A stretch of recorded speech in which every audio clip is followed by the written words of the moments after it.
Good evening. We're ready to begin. This Planning Commission meeting is called to order. This meeting has been properly noticed and posted in compliance with the open meeting law. These proceedings are being video recorded as well as presented live on KCLV, Cable Channel 2. You can also watch this meeting live on Apple TV, Roku, and Amazon Fire TV on the Go Vegas app. The Planning Commission meeting, as well as all other KCLV programming, can be viewed on the internet at www.kclv.tv/live. The proceedings will be rebroadcast on KCLV and the web the Saturday after the meeting at 10 a.m., Monday at midnight, and the following Tuesday at 6 p.m. Would everybody please stand for the pledge?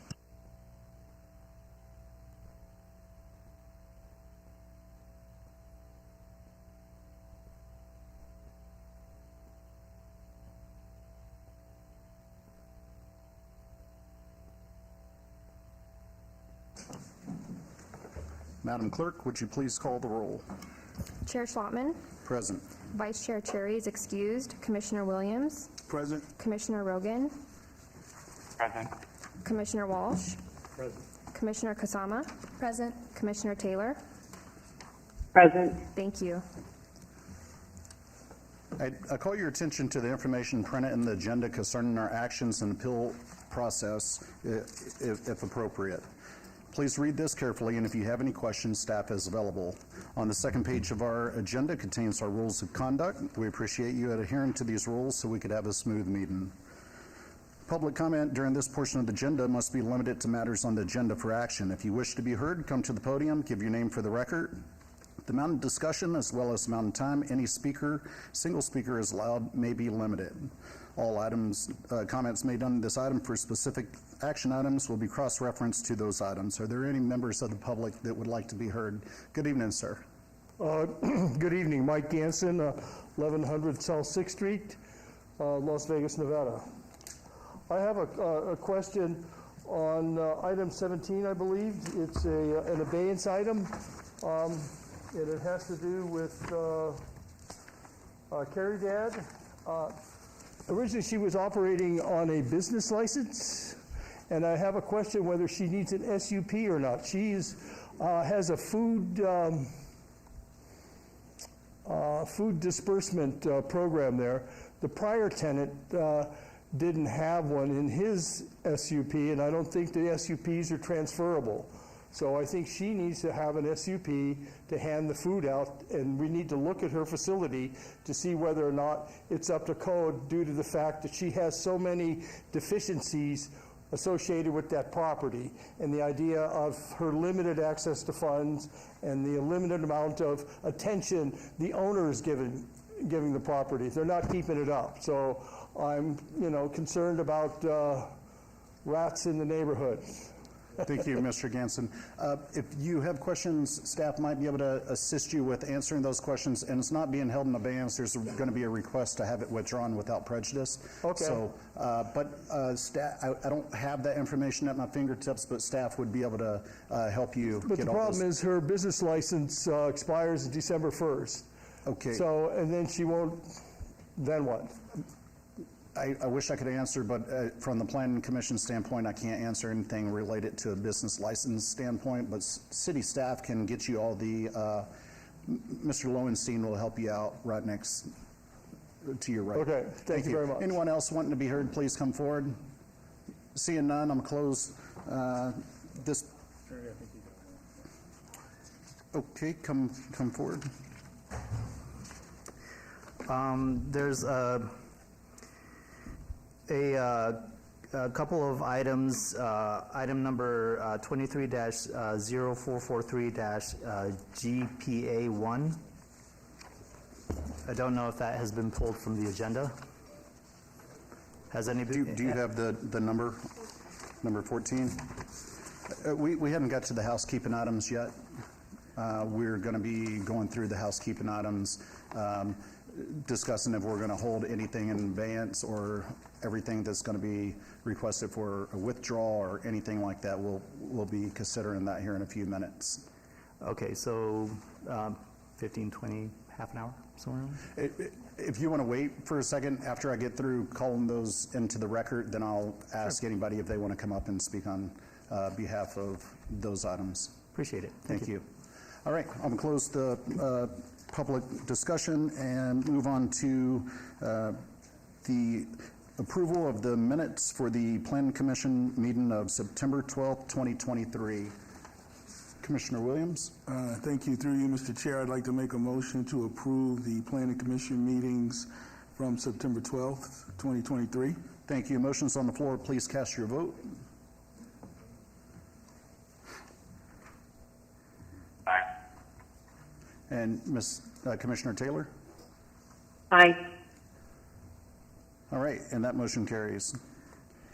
All right, let's move on to housekeeping items. Are there any items that the commissioner, staff, applicants, or members of the public would like to pull forward for action? Staff? Mr. Chairman, Nicole Edos for the record, and we have a few housekeeping items. First off, staff is requesting for agenda item number 14, project number 23-0443, to be held to the December 12th Planning Commission meeting. This is staff's first request. The applicant is requesting to withdraw without prejudice item number 16, project number 22-0651. The applicant is requesting to withdraw without prejudice agenda item number 17, project number 23-0265. The applicant is requesting to withdraw without prejudice agenda item number 19, project number 23-0345. The applicant is requesting to hold agenda item number 20, project number 23-0371, to the December 12th Planning Commission meeting, and this is the applicant's second request. The applicant is requesting to hold agenda item number 21, project number 23-0074, to the December 12th Planning Commission meeting, and this is the applicant's first request. And the applicant is requesting to hold agenda item number 24, project number 23-0273, to the November 14th Planning Commission meeting. This is the applicant's first request. And the applicant is requesting to hold agenda number item number 25, project number 23-0364, to the November 14th Planning Commission meeting. And this is the applicant's first request. Thank you. Thank you. Does any member of the public wish to be heard on any of these items? Please come forward, give your name and address for the record. And if you could tell us if you're in support of abeyance or not. Okay. Well, my name's Dr. Partita Corona. I'm a resident of Glen Heather Estates that is being directly affected by these two proposed projects. My address is 1716 Loch Lomond Way, Las Vegas, Nevada 89102. In regards to these two applications, we have had quite a bit of opposition from the public at large in Glen Heather. We had a very narrow window of opportunity to comment on this. I received a call actually yesterday afternoon informing me that these items were being pulled from the agenda, and when that happened, a neighbor of mine tried to make comment opposing said items. And Which two items are you, the numbers? I'm referring to 23-0443-GPA1 Okay, item and 14. 23-0074-SDR1. Item 21. Okay, thank you. Okay. So when they went online to try to oppose it, it had been closed, and it's my understanding that that since it hadn't yet been pulled from the agenda, they should have been able to make their opposition be known via electronic means. So that's one issue that I have. There's a cutoff time that the city 12 has to midnight, be able sir. to give It's 12 midnight. Right, in order for them to give it to us. But if it's after that, a lot of times we get in our backup over here, but It was at 6 PM, so he should have had plenty of time to submit it. Yes. But it was closed. Okay. So that's one issue I have. I understand that this is getting pulled likely because of the faxes that we sent regarding the opposition, which is reasonable to pull it from the list. But what I would ask, given the fact that we had these anomalies in being able to pose our opposition, I would like for that to be maintained open so that from now until December 12th, all our residents can file whether or not they oppose or are in favor of said absolutely, thank you. decisions. The other issue that I see here is that also the applicant, from what I understand in regards to the zoning change, was actually not the development company, it was the city. So I'm at a loss as to why it is the developer that's claiming to be the applicant requesting a change for, well, I should say a delay on the decision regarding this. Okay, thank you very much. Okay. Yes. So, Mr. Chairman, Seth Floyd for the record. So just to address the comment on the form stack, I did just chat with the clerk there for a second. You are right, it's typically open until 12 midnight the night before. We were having an issue with IT on the form stack citywide yesterday. But to your question about whether it will be open and if it's obeyed, it will be open until midnight the night before the meeting, whenever it's obeyed to, so December 11th. When would it be open? It should be open. When the agenda posts is when it opens. Yeah. I can't have you speaking from the audience, and please come forward. So it's already been opened, so will it be put up, I'm assuming, once IT has figured out the problem? So the form stack is, once IT fixes the issue, is always open. The items on the agenda will open when the December 12th agenda posts, just Okay. like it was for this one. Okay, and when would that be? Typically, it's the 5th. The Yep. 5th? Okay, So I was I gonna say the appreciate week it. prior to the meeting. Yep. Thank you. Thank you. Seeing no other comments, Commissioner Williams, can I get a motion on the housekeeping items? Oh, Yes, Drew- Mr. Chair, Mr. Yes. Chair, I apologize. I'm sorry, Commissioner Taylor, go ahead. Yeah, thank you, Mr. Chair. I'm so sorry, Commissioner Williams, to interrupt. I did want to just get some clarification on item number 16. The staff report indicates that the project had been obeyed 3 times by the Planning Commission, and I just wanted to clarify for the record that the abeyances were actually done at the request of the applicant. Initially, it was requested by the applicant that this be obeyed in a letter on January 8th, and then during the subsequent hearing in January, and then subsequent requests by the applicant were filed in April of 2023 and then in July of 2023. Those 2 letters are both in the packet, but just wanted to make sure that that first letter was at least flagged as part of the record. And the applicant had requested that this item be obeyed on those 3 different occasions to allow some of the planning along the Kyle Canyon Gateway to be completed. So I, again, apologize for jumping in, but thank you so much for letting me put that clarification on the record. Absolutely, no problem. Thank you for doing so. All right, Commissioner Williams, can we have a motion for the one motion, one vote items, or the housekeeping items? All right, through you, Mr. Chair, I'd like to make a motion for the housekeeping items, starting with item 24 and 25.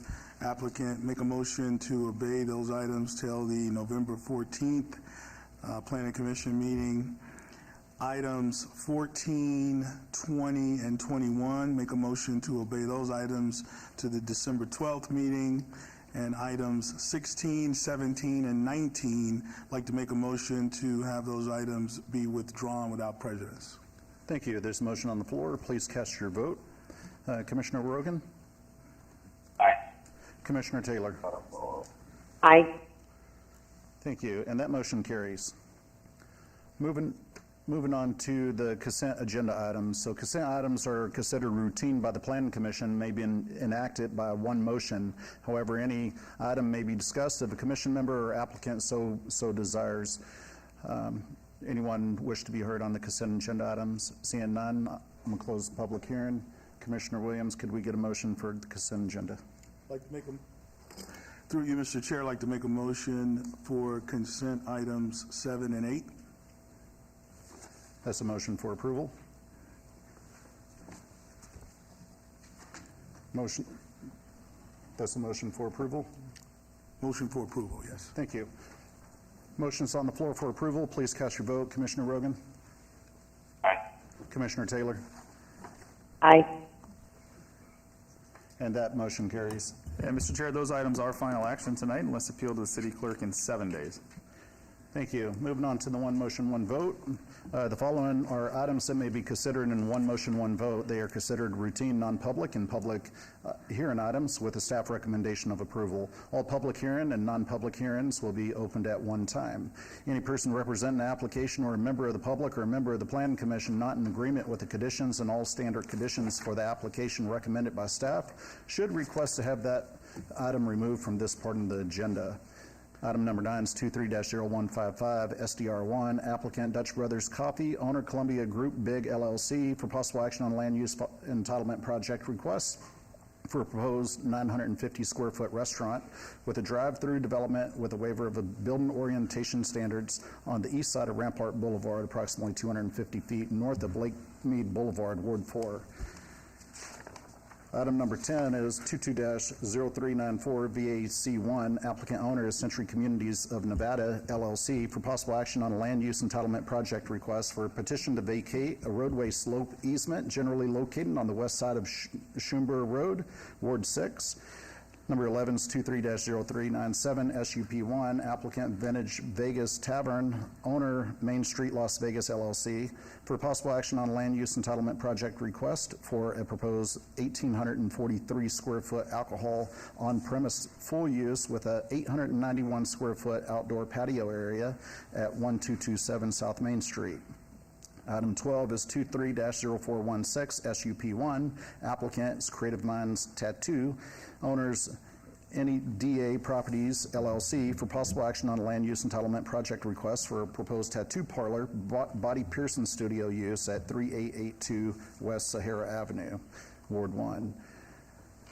On item number 13 is 23-0431 VAC1, applicant Dapper Development, owner Copper Cart LLC, for possible action on land use entitlement project request for a petition to vacate U.S. government patent easements and a portion of the public right-of-way generally located on the east side of Kevin Way, approximately 400 feet north of Centennial Parkway and Kevin Way. Item 15 is 23-0449 WVR1, applicant owner City of Las Vegas, for possible action on a land use entitlement project request to allow a proposed 7-foot tall solid wall erected between the front property line and the primary structure, where 5 feet with a 2-foot solid base is the maximum allowed, generally located on the southeast corner of Jefferson Avenue and D Street, Ward 5. Staff recommends approval. Does anybody from the public wish to be heard on any of these items? Seeing none, I'm going to close the public hearing. Commissioner Williams, could I have a motion for the one motion, one vote items? Through the chair, I'd like to make a motion for approval on one motion, one vote items 9 through 13 and 15. That is a motion for approval. Thank you. Motion for approval on the floor. Commissioner Rogan? Aye. Commissioner Taylor? Aye. Thank you. And that motion carries. Moving on to the public hearing items. We'll come back and we'll call those out in one moment. Advance 22-0651, applicant Vegas Storage Holdings LLC, owner Julia D. Sharkey Trust, for possible action on the following land use entitlement project request on 2.3, oh, sorry, that one was held. Yeah, sorry. But I was buying time to get you back up here so you could tell us which items are final action, which are going to city council. Thank you, Mr. Does that count against me, Mr. Chairman? No, Okay, no. Good. All right, thank you. I'm still on target. Mr. Chairman, items 9, 10, 11, 12, and 15 are final action tonight unless appealed to the city clerk in 10 days. And item number 13 will move on to city council on November 15th. Thank you. Item number 18, abeyance 23-0338, applicant Edge Air LLC for possible action on the following land use entitlement project requests on the north side of Craig Road, approximately 220 feet west of Rainbow Boulevard. Staff recommends approval. 18A is abeyance 23-0338 SUP1 for a proposed car wash, full service or auto detailing use, and 18B is abeyance 23-0338 SDR1 for a proposed 8,928 square foot commercial development consisting of a car wash and 2 drive-through restaurants with a waiver of the perimeter landscape buffer requirements. Can we get the staff report, please? Good evening, Mr. Chairman. Joshua Nolan, Planner 1 Community Development, for the record. Mr. Chairman, the proposed car wash use would be located in an established commercial area along major arterial streets and is therefore deemed to be compatible with the surrounding land uses. The landscape buffer waiver along the east property line is minimal and will not have an adverse effect on the adjacent convenience store development, as there is an existing buffer on that site. Staff recommends approval of all requests subject to conditions. Please note there were additional documents of protest submitted after publication, and thank you. Thank you. Good evening. Good evening, Mr. Chairman, Commissioners. Stephanie Allen, 1980 Festival Plaza Drive, here on behalf of the applicant. This site is on the aerial before you. This is a site located on the north side of Craig Road. It's located between Rainbow and the 95. You can see this entire area is actually already zoned C1, and it is commercially planned and developed out. This is the last remaining portion of the commercial development. So what's before you is a commercial development to fill it in. The car wash that your staff just mentioned is located on the west side of the property with 2 drive-through pads also located on the middle and the eastern side of the project. We very much appreciate staff's recommendation of approval. I'm here to answer any questions, but we would very much appreciate your approval this evening. Thank you. This was noticed as a public hearing. Anyone wanting to be heard, please come forward. Seeing none, I'm going to close the public hearing and turn this over to Planning Commission. Commissioner Williams. Thank you, Mr. Chair. And as we heard from staff, this is a project that is harmonious and compatible with the neighborhood and current zoning requirements. And so unless there's further commentary from my fellow commissioners, I'm ready to make a motion. Please do.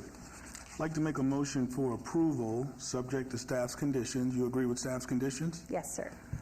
Item 23-0338, A and B, motion for approval. Motion's on the floor. Please cast your vote. Commissioner Rogan? Aye. Commissioner Taylor? Aye. Thank you. And that motion carries. Thank you very much. And Mr. Chair, those items will move on to city council on November 15th.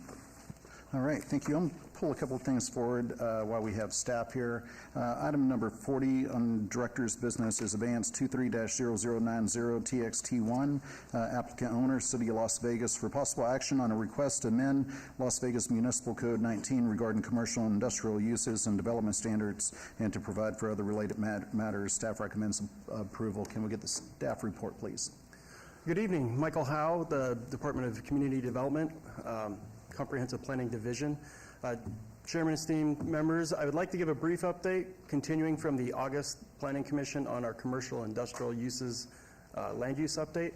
And this being a somewhat thick update, if you've seen the staff report, it's a bit of an omnibus. There's a couple other little things, so if I have enough time, I'll hit each of those and where they came from and how they relate. Rather quickly, just picking up on this, the commercial industrial up-use, I think it was mentioned at the last meeting. It's been almost 10 years since we've had a substantial update to Title 19, and we've never really had a deep update to the industrial uses. And so this is going back to catching up, being on parity with our regional competitors, cities like Phoenix, Albuquerque, Salt Lake, and then also our local competition, Clark County, Henderson, North Las Vegas. We worked with Clarion to go through a deep dive on the uses we have and basically coming up to what the standard of practice is with a focus on industrial uses. So research, development, industrial manufacturing, that type of activity. But you'll see that the scope grew as we started getting into consolidating the uses. So rather quickly, the what's new, what are the new uses that we're introducing? There's not really too many, and just to jump into it, we're introducing a commissary use. Commissary use is basically, the best way to describe it, is a commercial kitchen that is utilized and supports food trucks. And this is an activity that we already see today. We just want to get it clarified on how these will operate in the future, and then having a structure for the type of zoning districts that we're looking for.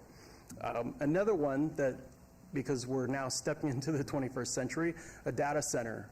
This is something that's just become more prevalent than we see in other communities, and it'd be nice to have actual standards that go with the requirements for a data center and the scalability of it. I know a lot of times we think of data centers as large 10-acre facilities, but they could be very small facilities built in within the community.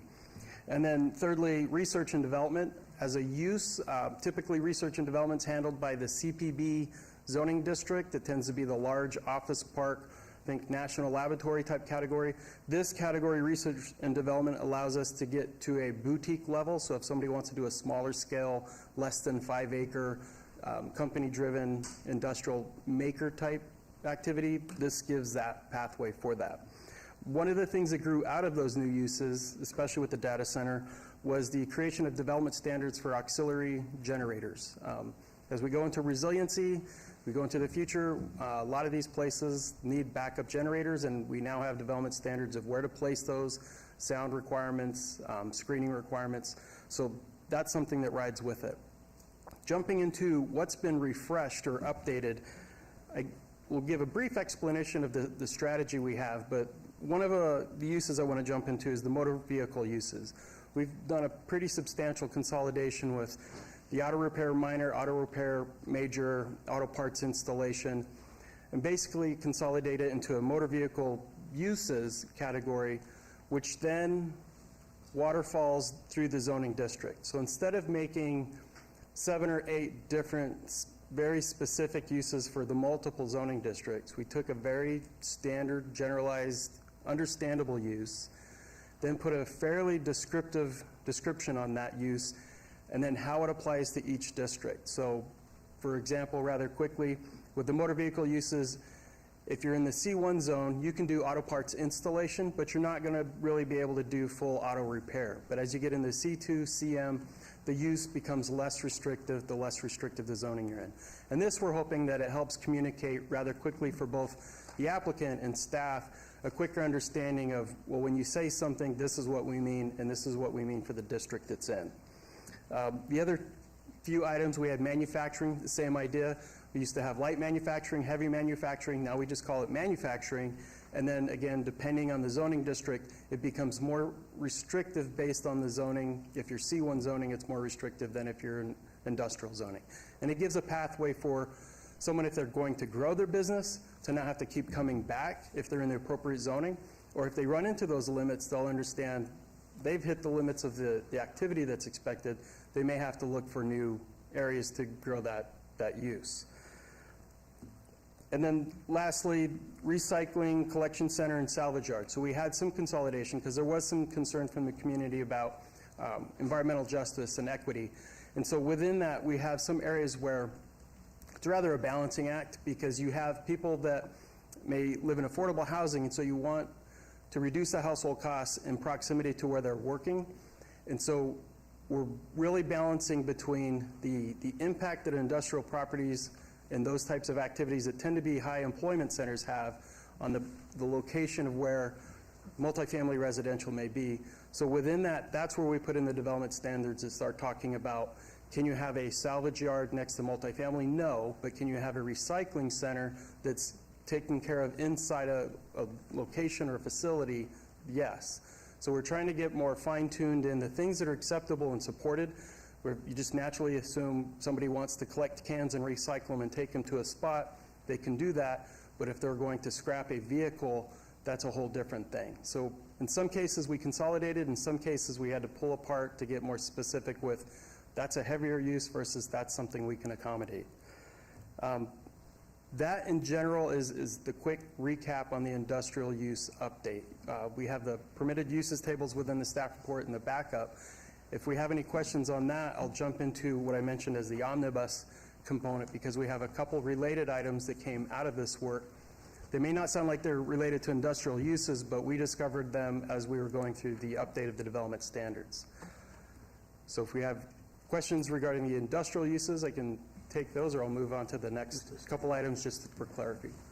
Please move on. Okay. So some of the items we saw, it's touching on driveways and walls. It's really clarifying language on how we measure the width and the depth of the driveways, where we're taking the measurements from. We never really had clear language on back of curb, or if we have rural roads, if there's no curb or sidewalk, well, where are we measuring that from? So we have that from the edge of road. Language on the commercial walls that really goes into having the screen walls for commercial properties, and then including new language on development standards for electric fences. We have fences, but we never had anything that clarified if you're going to have electric fence, the type of voltage, the height, the materials, how that process works. And then getting into, we had signed certificates. This is a little one that just kind of nagged a lot of the staff. Typically, a sign installer, when they completed their permit, they get a little foil sticker. They go out, put it on the sign. That's a pretty outdated, not good way to do things, so we're eliminating that process, because electronically we already know when they get the sign complete where the sign is. We don't need a foil sticker that someone can mess with, peel apart, take off. We're just coming into the future with that. And then lastly, we have one that was the nonconformance created by a city action on parking impairment. Rather quickly, what that means is when we have a city-initiated project, let's say a road widening, and it reduces the parking spaces on the private property, we're not going to ding the property owner for that parking deficiency. We're just going to recognize it as a parking impairment created by the city, so that they're not on the hook to remedy that through variances or other actions. That's those small components. And then the last part I have is we have the CD overlay, transferring those standards into the CD zoning district. Rather quickly, we have two parts of the code where we have an overlay, Title 1910-090, as an overlay puts in development restrictions on the CD properties, specifically properties we're talking about Charleston from Valley View to Rancho.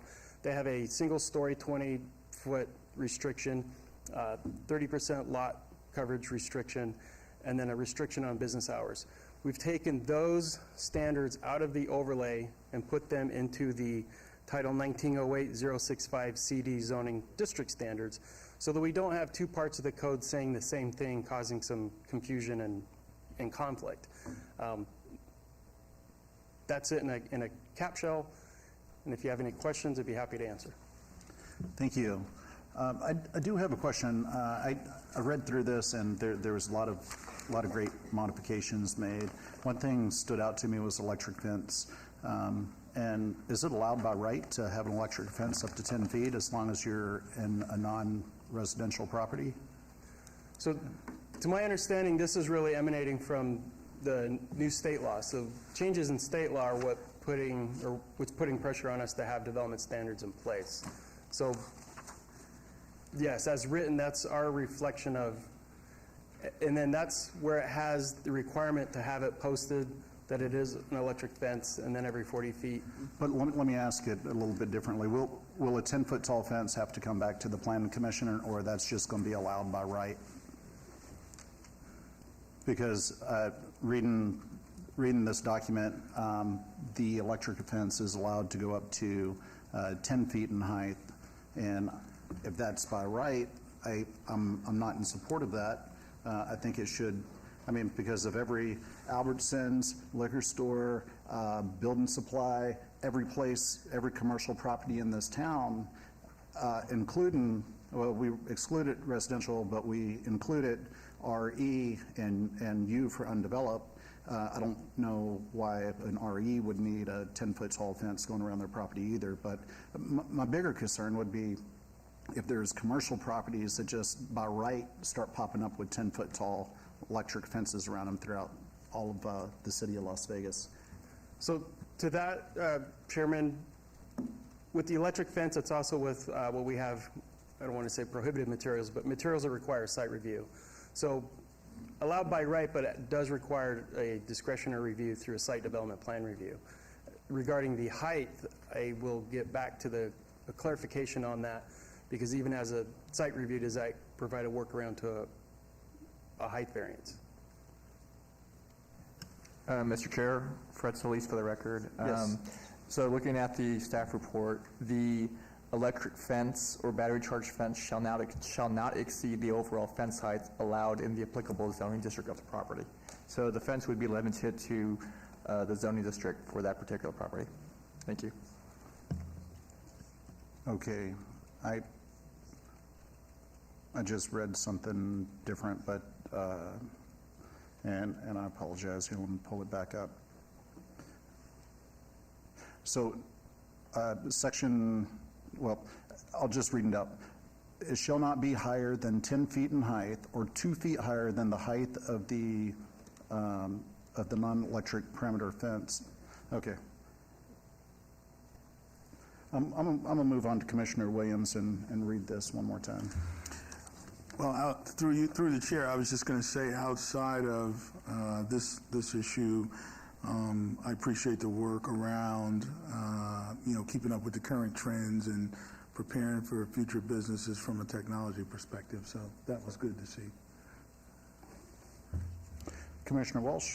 Thank you, Mr. Chairman. Through the chair, just one question on the blending of different laws or statutes. Is there a way you built a system from like federal projects, state projects, to where they may fall into jurisdiction at those levels?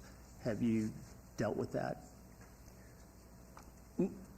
Through you, Chairman, no. And if I understand your question correctly, I think kind of looking at the jurisprudence, if it's a federal project or state project, for example, it's easier.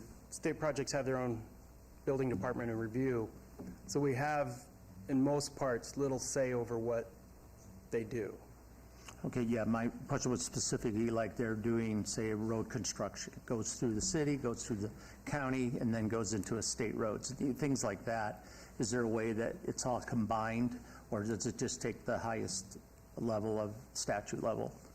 So in this case, yeah, regarding if there's a takings, if they do a road widening and say the city's not doing the work, regardless of who's doing the work, if that land restricts and takes away parking spaces, be it federal, state, or local, we'll have on the local side the ability to not ding the property for the lost parking spots. So typically, if a developer or a landowner has a requirement to provide on-site parking based on the use, and if they're losing those parking spaces at no action of their own, we will just consider those properties parking impaired. It's something we did by practice, but we never had it in writing in the code. Thank you. Commissioner Rogan and Commissioner Taylor, do you have any comments? I just have a question for Mr. Howe. You mentioned that this touches upon the CD overlay that affects the McNeil and Wesley neighborhoods. Is there an opportunity to have a communication or a neighborhood meeting between now and the time that this goes to City Council, just so that the neighbors can be informed of what is happening with the CD overlay, simply because this is something that is important to them, and they, I think, should deserve to be informed about specifically what's happening. So in response to that, absolutely. Actually, there's a couple additional stages. We have the recommending committee, which is a posted public hearing, and then from there it does go to City Council to be read into the record. So the quick answer is yes. That would be my request, and I think we can communicate with the neighborhood associations for both neighborhoods just to see whether this is something that they desire, and if so, if we could schedule that as soon as possible.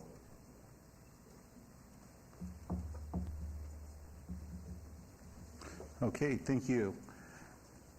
there's no other comments, I'll put one last comment on the record just for Mike Howe and for Mr. Floyd. If y'all could look into my comments and get back to me, because the way that I'm reading it is that not to be higher than 10 feet in height or 2 feet higher than the height of the non-electric perimeter fence, and non-electric perimeter fence would probably be the height as allowed on that particular property. So this is going to stick up 2 feet higher than whatever is allowed within that zoning district.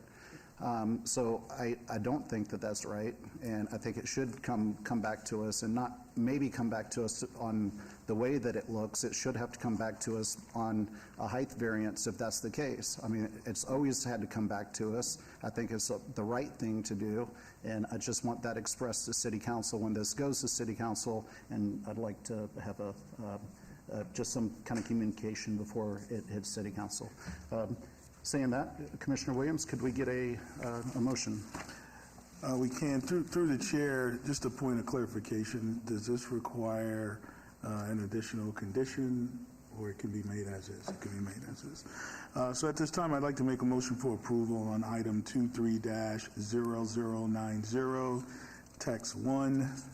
Motion for approval. Thank you. Motion for approval is on the floor. Please cast your vote. Commissioner Rogan? Aye. Commissioner Taylor? Aye. Thank you. And that motion carries. And that item will move on to City Council and ordinance form. Thank you.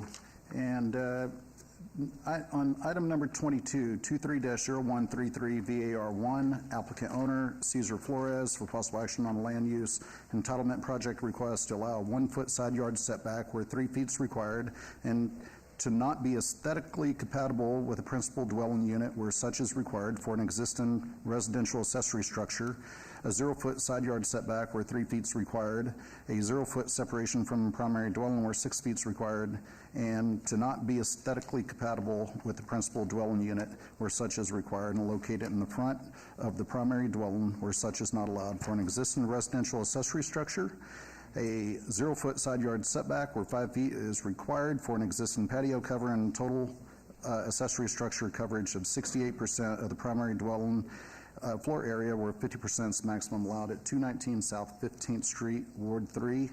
Can we get the staff report, please? Mr. Chairman, this request is in response to a code enforcement action regarding the existing unpermitted structures.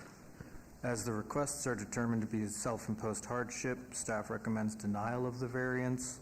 Staff has concerns that if approved, building permits for carport 2 may be difficult to obtain. Therefore, a condition of approval requires a site investigation to ensure load suitability for the carport. For these reasons, staff recommends denial of the requested variance, subject to conditions if approved. Please note there were additional documents of protest received after publication. Thank you. Thank you. Good evening. Good evening. I'm Charles Chacon, Neighborhood Services Shift Program. I'm here translating if needed for the homeowner, Mr. Flores. Thank you. Could we get your name and for the record? Ok, mi nombre es César Flores. Estoy aquí porque quisiera que me aprobaran el proyecto de los carports que tengo. He's here to get approval for the carports that he has. Okay. So, los carports que tengo los necesito como para sombra, porque es muy caliente aquí en Las Vegas y necesito un poco de sombra. He says he mainly needs the carports because of shade it provides for his house. Me sirven para proteger mis vehículos y también para... mi casa es un poco vieja. His house is older. It also serves to protect his vehicles. No tiene insulación y con los carports que le he hecho no se calienta tanto por dentro.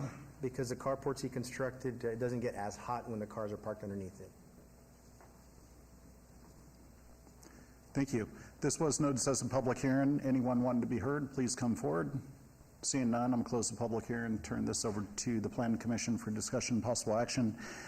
This is in my ward. I reviewed this item. As far as the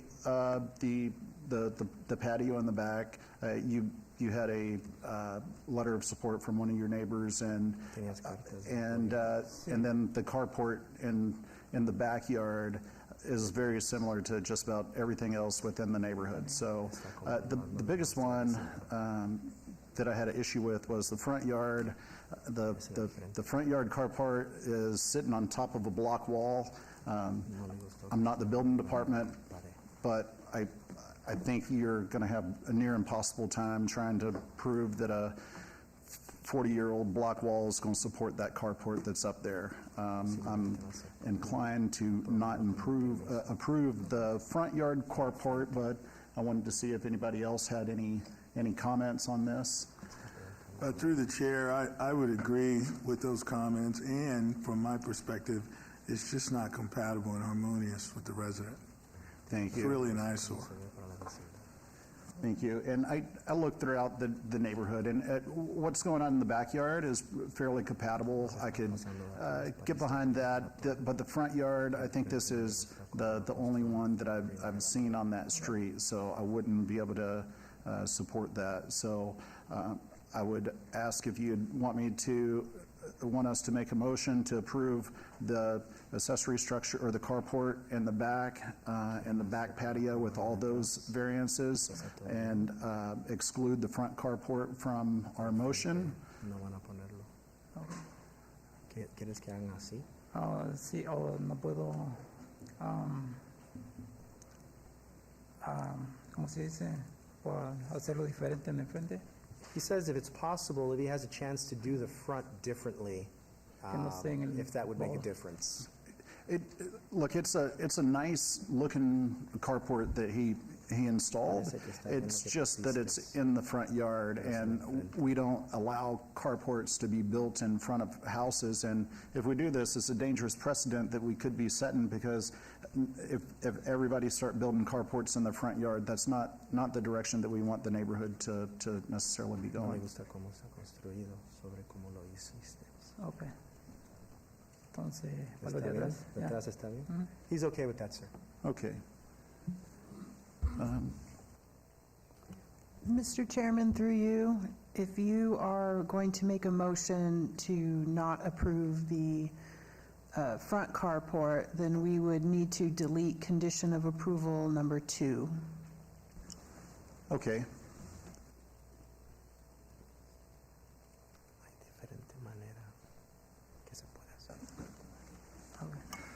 Okay, so through the chair, I would like to make a motion for Mr. Chairman, I'm sorry, through you. We can change condition number 2, that instead of deleting it, we can just change it to read, a variance is hereby denied to allow a 0-foot side yard setback, where 3 feet is required for an existing residential accessory structure carport 2. Thank you.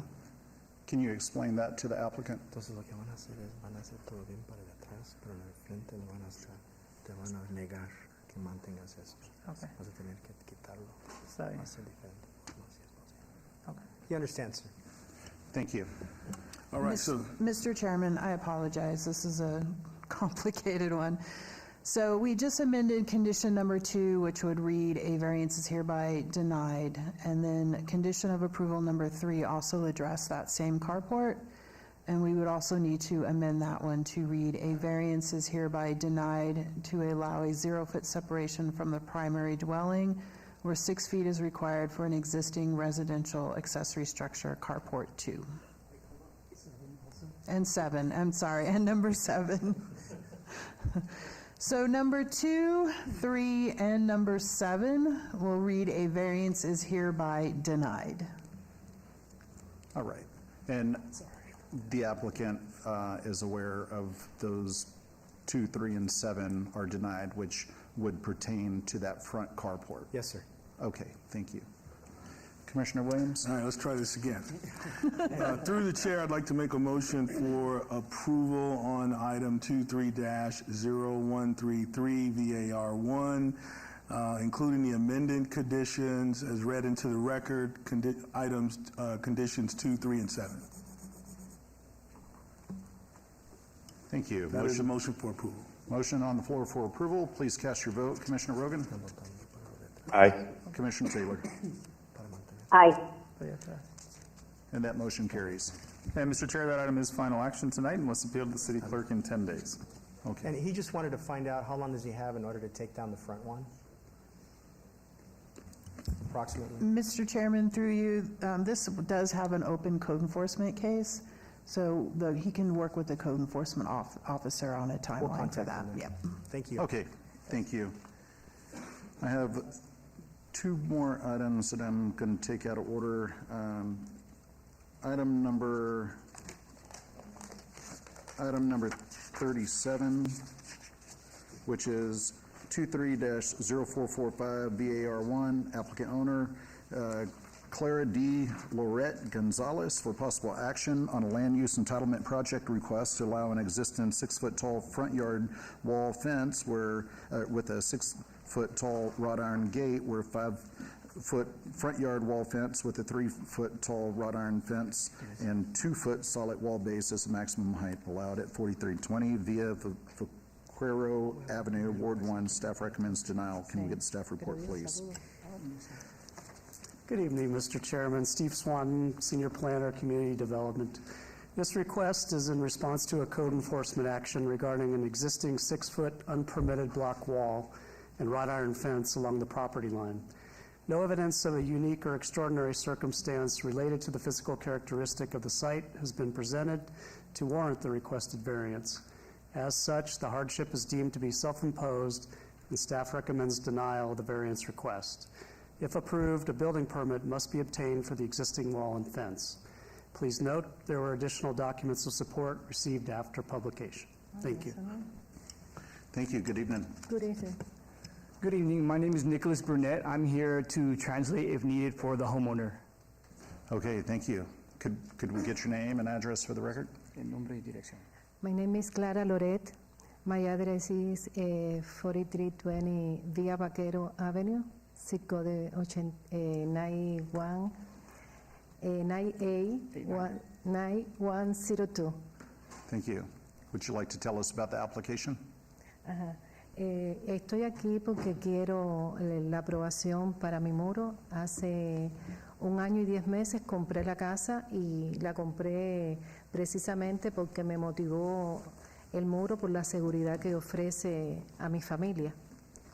She purchased a house roughly 2 years ago, and the wall that was already existed, it was the motivational reason for buying it because it provided safety and security for her home. Además, tengo un perro grande en mi casa y que él está en toda la yarda y me preocupa que brinque la yarda. Also, she does have a larger dog, so it also provides security for the dog as well because she's afraid that it might jump the wall. She also has brought a letter of support from her neighbors. There's roughly about 5 or 6 neighbors that she went door to door to ask to see if they were okay with the wall being approved, and that's why she's here requesting the variance. El informe del appraisal. She also brought the appraisal from when she purchased a home, stating that there was nothing showing that the wall did not have a permit and it came as is. Could we get the letter of support? You go, sir. Thank you. Thank you. Anything else you'd like to add? ¿Algo más que quiere decir? No, que quiero mantenerlo. No, that she would just like to maintain the wall, and thank you for your time. Sí. Thank you. Thank you. This was noticed as a public hearing. Anyone want to be heard, please come forward. Seeing none, I'm going to close the public hearing and turn this over to Planning Commission for discussion and possible action. Commissioner Rogan. Thank you, Mr. Chair. We've routinely approved slight variances like this in the past. This is a fence that is very close to being in compliance with the code. I'm in support of it. Unless there's any other comment from my fellow planning commissioners, I'm ready to make a motion. Nope, I don't think there's any other comments, and I agree with you. Right. With regard to agenda item 37, project 23-0445 VAR1, make a motion for approval subject to all of staff conditions. All right, there's a motion for approval on the floor. Please cast your vote. Aye. And Commissioner Taylor? Aye. And that motion carries. And Mr. Chair, that item is final action. Let's appeal to the city clerk in 10 days. Thank you so much. Thank you. All right, moving on to item number 23, which is 23-0233, applicant owner Stanley and Jenny King for possible action on the following land use entitlement project requests on the west side of Tam Drive, approximately 280 feet north of Cincinnati Avenue, Ward 3. Staff recommends approval. 23A is 23-0233 VAR1 to allow parking space to back out into a public street where such is not allowed. And 23B is 23-0233 SDR1 for a proposed three-story, 6,656 square foot, 8-unit multifamily residential development with waivers of Appendix F, interim downtown Las Vegas Area 1 development standards. Can we get the staff report, please? Yeah, good evening, Chairman. 1 second, sir. I'm going to give the staff report first. Mr. Chairman, the proposed variance is compatible with the existing development in the surrounding area, and there are other existing multifamily residential developments located on Tam Drive that provide back-out parking spaces. Therefore, the applicant's hardship is not preferential in nature, and it's within the realm of NRS 278 for granting of variances.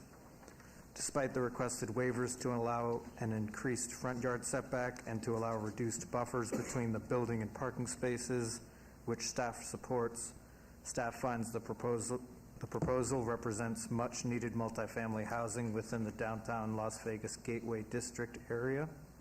Additionally, staff finds that the proposed development will be harmonious and compatible with the surrounding area.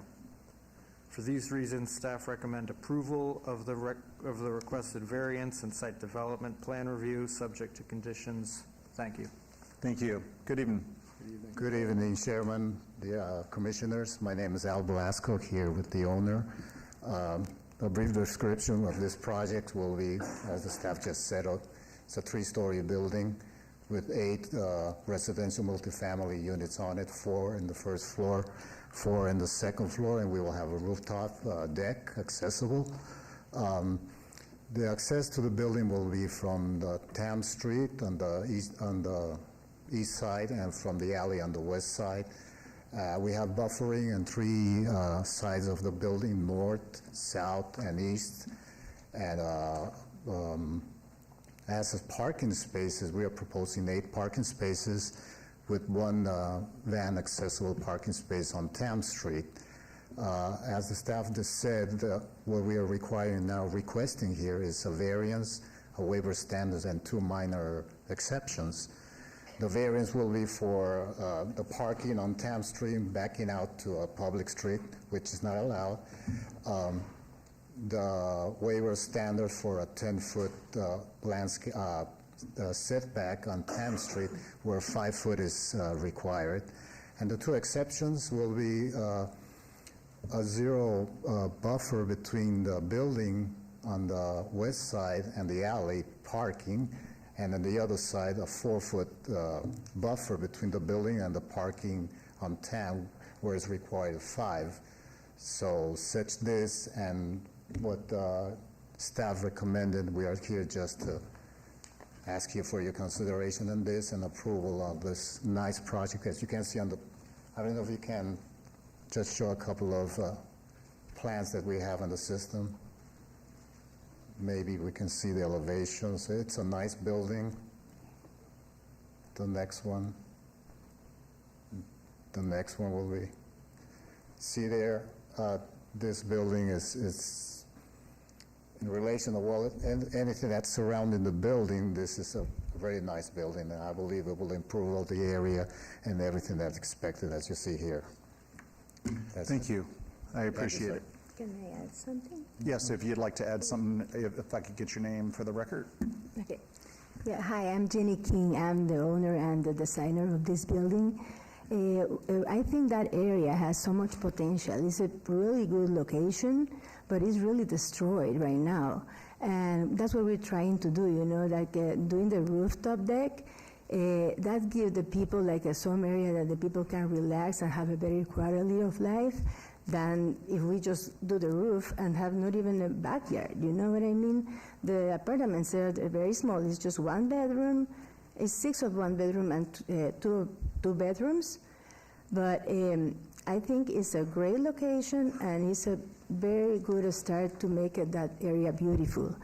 So that's why we're requiring these a couple of things that are very minimum things that can make a really, really beautiful place. Thank you. Thank you. This was noticed as a public hearing. Anyone want to be heard, please come forward. Seeing none, I'm going to close the public hearing, turn this over to the Planning Commission. Start with myself. This is my ward. I know this area. I know the street really well. I know what those apartments look like on that immediate street and adjacent to your lot. So this is a significant upgrade. And I don't think I need to make any other comments. I agree with staff and like what you're doing. I hope you build it quickly, and you'll see my support tonight. Commissioner Williams, would you mind giving us a motion on this one? Through the chair, I too support this project, and so I'd like to make a motion for approval on item 23-0233, items A and B, and I want to make sure the applicant agrees with staff's conditions, subject to staff's conditions. You agree with those conditions? Okay, thank you. Can we get a yes on the record? Can you say yes into the microphone? Yes. Yes. Okay, Yes. thank you. All right, there's a motion on the floor. Commissioner Rogan? Aye. Commissioner Taylor? Aye. All right, and that motion carries. And Mr. Chairman, this item will move on to City Council on November 15th. Thank you very much. Thank you. Moving on to item number 26, 23-0395, applicant Clark County School District Facility Services, owner School Board of Trustees for possible action on the following land use entitlement project request at the northeast corner, Oakey Boulevard and Lundell Road. Ward 1, staff recommends denial. 26A is 23-0395, VAR1, to allow deviations from Title 19.10 CV Civic Development Standards. 26B is 23-0395, VAR2, to allow 98 parking spaces where 123 are required. 26C is 23-0395 VAR3 to allow a modified shared use trail design on the north side of Oakey Boulevard east of Lindell Road. And 26D is 23-0395 SDR1 for a proposed two-story 87,831 square foot primary public school. Can we get the staff report, please? Mr. Chairman, the development is designed does not meet CV Civic Zoning District Development Standards, does not allow for sufficient parking facilities, and deviates from the Las Vegas 2050 Master Plan Trails and Bike Streets Plan. The proposed number of parking spaces is a 20% deviation from Title 19 standards, taking into account future modular classrooms. The proposed development is therefore deemed to be incompatible with the surrounding development. Staff recommends denial of the requested variances and site development plan review, subject to conditions if approved. And staff is requesting to delete condition number 8 regarding sewer billing and number 11 regarding queuing in the public right-of-way. Please note that staff received additional documents of protest after publication. Thank you. Thank you. Good evening. Mr. Chairman, members of the Commission, good evening. My name is Dimitrios Karapanagiotis, 1180 Military Tribute, Henderson, Nevada. Could you spell your last name for me? Karapanagiotis. Okay. I'm with the Clark County School District. Before you have the replacement of the Doris Hancock Elementary School. It's quite an old school. And together with me, I have John Lopperman. He's the architect. If it pleases the Commission to do a little presentation on the project. Okay. John Lopman, 8985 Southeastern Avenue, Las Vegas. Like Demetrius said, we're replacing the entire campus. This is a two-building setup. Building faces Lindell just like it does now. Access to the site is just where it is right now on Lindell. There's an additional exit on Doe. So this kind of creates a drop-off loop, which they don't have now. It's a two-building, administrative and multipurpose room up front, and the classroom wings are in the back. This square classroom wing is 2 stories. The current building is 1 story. The rest of the site is very typical for the Clark County School District elementary schools. There's a fenced playground in the back, a grass field on the south side here where the current grass field is. We've added a bus drop-off on Oki Boulevard. They don't have that now. And then we've got our mechanical yard located on the corner over here. There's some really great trees out here. We're trying to save some of them. There's a couple in the southeast corner and a couple in the southwest corner that we're able to save. I have a rendering if you want to see it. Sure. This is one of a few prototypes that are being built now. There's one under construction now in the county, but this is a prototype, so hopefully we build a couple more. Thank you. I appreciate it. Thank you. Mr. Chairman, we respectfully request your approval on this item. Thank you. This was noticed as a public hearing. Anyone wanting to be heard, please come forward. I'm going to ask you to step to the side. Oh, nope. Mr. Ganson is leaving the building. Seeing no one, we're going to close the public hearing and turn this over to the Planning Commission. Commissioner Walsh? Just one question on the bus drop-off. How many buses are you estimating that will have to drop off and pick up in that location? Yeah, I can see it here. How long is that? The length of the bus drop-off is, it doesn't look like we dimensioned it, but there's room for 5 buses, full-size buses. They don't have 5 full-size buses right now. There's only 500 some kids there now. But there's room for 5 full-size buses, which is CCSD standard for this size school. Thank you. All right, Commissioner Rogan? I just have a question for the applicant. Is the reduction in the landscape buffers as a result of the general need for CCSD to essentially maintain visibility due to security reasons? Could you repeat that question? Sorry, I hope I'm coming through all right. The question is whether the reduction in landscape, the waiver in landscape standards is required because of CCSD's unique needs for security. Yes, the answer is yes.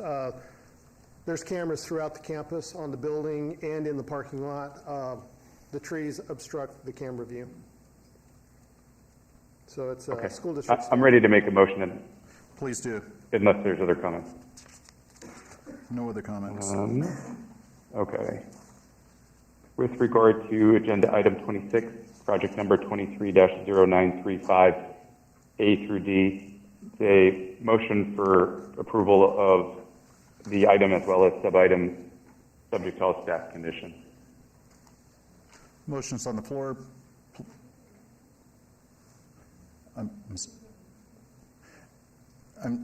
Commissioner Rogan, were you deleting a condition? Yes, an amended condition, correct.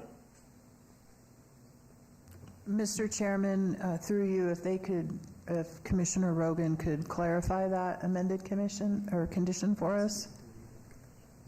Wasn't there a condition that you were deleting staff, Ms. Edos?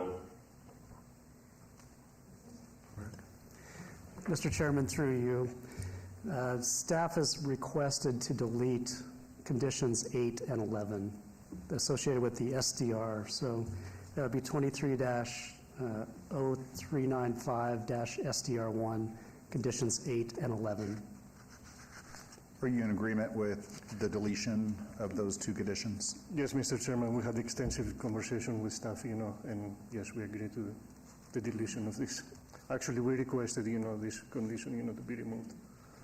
Okay. Commissioner Rogan, would you mind one more time just stating your motion with those deleted conditions? Sure. It's the motion for approval, project 23-0395, A through D, subject to staff conditions with the deletion of conditions 8 and 11. Thank you. To the site development review. Thank you. Motion's on the floor. Please cast your vote. Commissioner Rogan? Aye. And Commissioner Taylor? Aye. And that motion carries. And Mr. Chair, that is final action tonight unless appealed to the city clerk, and my wife went to Doris Hancock and can still sing the song. Wow. Thank you. I appreciate it. And thank you. I have one more for Clark County School District that I'm going to hear right now. Number 3423-0426, MSP1, applicant Clark County School District, owner School Board of Trustees for possible action on land use entitlement project request for a proposed wall sign with animated LED display and to establish the sign standards for an existing public primary school at 3810 Shadow Peak Street, Ward 4. Staff recommends approval. Can we get the staff report, please?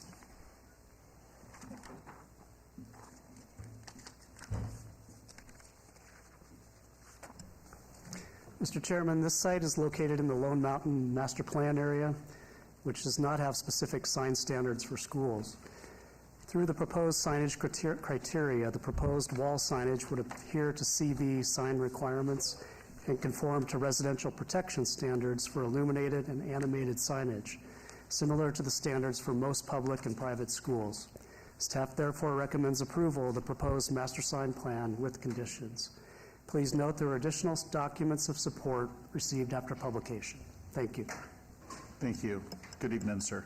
Good evening again, Mr. Chairman, members of the Commission. My name is Dimitrios Karapanagiotis, K-A-R-A-P-A-N-A-G-I-O-T-I-S. Thank you. Here, 1180 Military Tribute, Henderson, Nevada, here with the Clark County School District. In front of you is a new animation sign for the Eileen Connors Elementary School. As I've been before you, many times, it's the new thing now. Everybody wants digital animated signs, to go to their schools. And this sign, will be operational, from 6 a.m. to 10 p.m.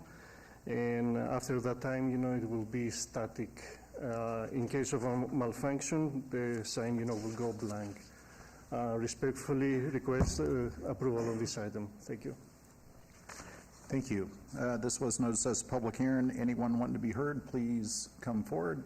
Seeing none, I'm close to public hearing and turn this over to Commissioner Kasama.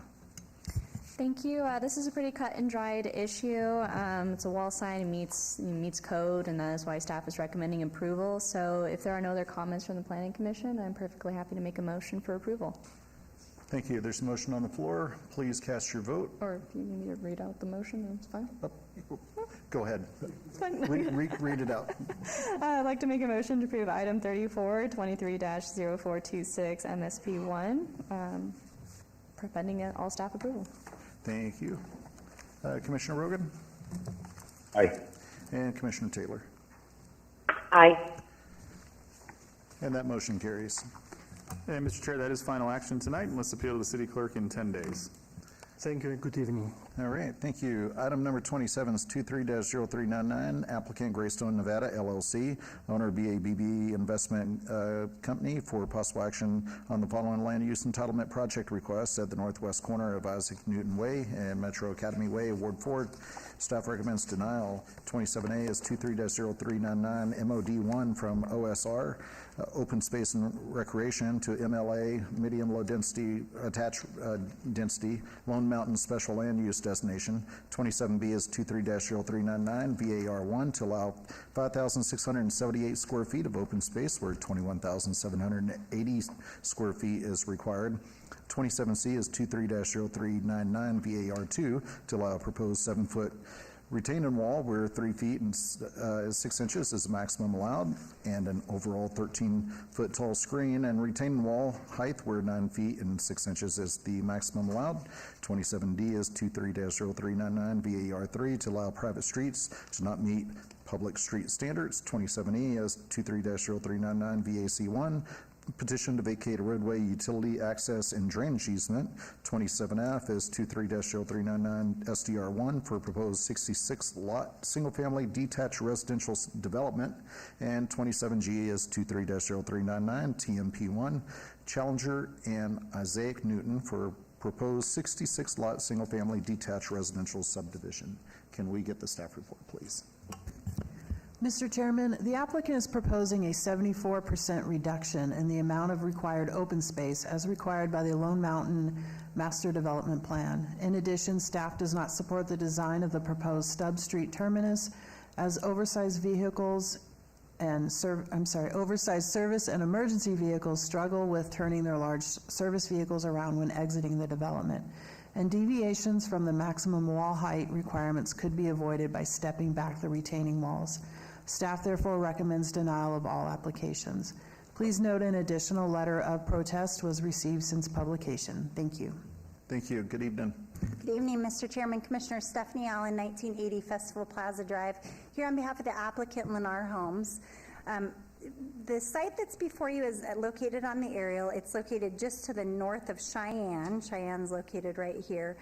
The west street is Wallapai, and this is really a unique infill parcel. You can see that everything around it is already existing and has been developed. Interestingly, it's planned in the Lone Mountain Master Plan for open space, which is unique for a privately held parcel. It's unlikely usually that you're going to have a private developer come in and develop this project as either a church or a school or some kind of open space. So our request today is for detached single-family homes. We think that that is the most appropriate use that could be located on this infill parcel. To the west of us is multifamily apartments / condos.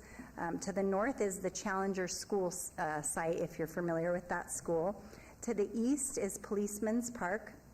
To the south is office development, as well as to the southeast is a metro station. I don't know if you've ever driven up Cheyenne. There's a lot of police officers on Cheyenne, and that's because this is they have a station here, and then obviously a very special park located right in this area. Also, if you've ever driven up Cheyenne or down Cheyenne, there's a huge elevation change as you're heading towards the mountain, and this is pretty close to the mountain at Wallapai. The difference in elevation from west to east just on this small infill parcel is over 26 feet. And the property to the west, instead of doing a retaining wall on their property line, they scarped out beyond their property line. So there are really some unique and challenging development obstacles with respect to this property, just by nature of it being an infill parcel.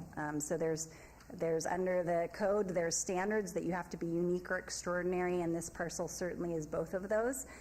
Also, from a development standpoint, you can see on this aerial, there's an existing road to access the Challenger School on the east side of this property.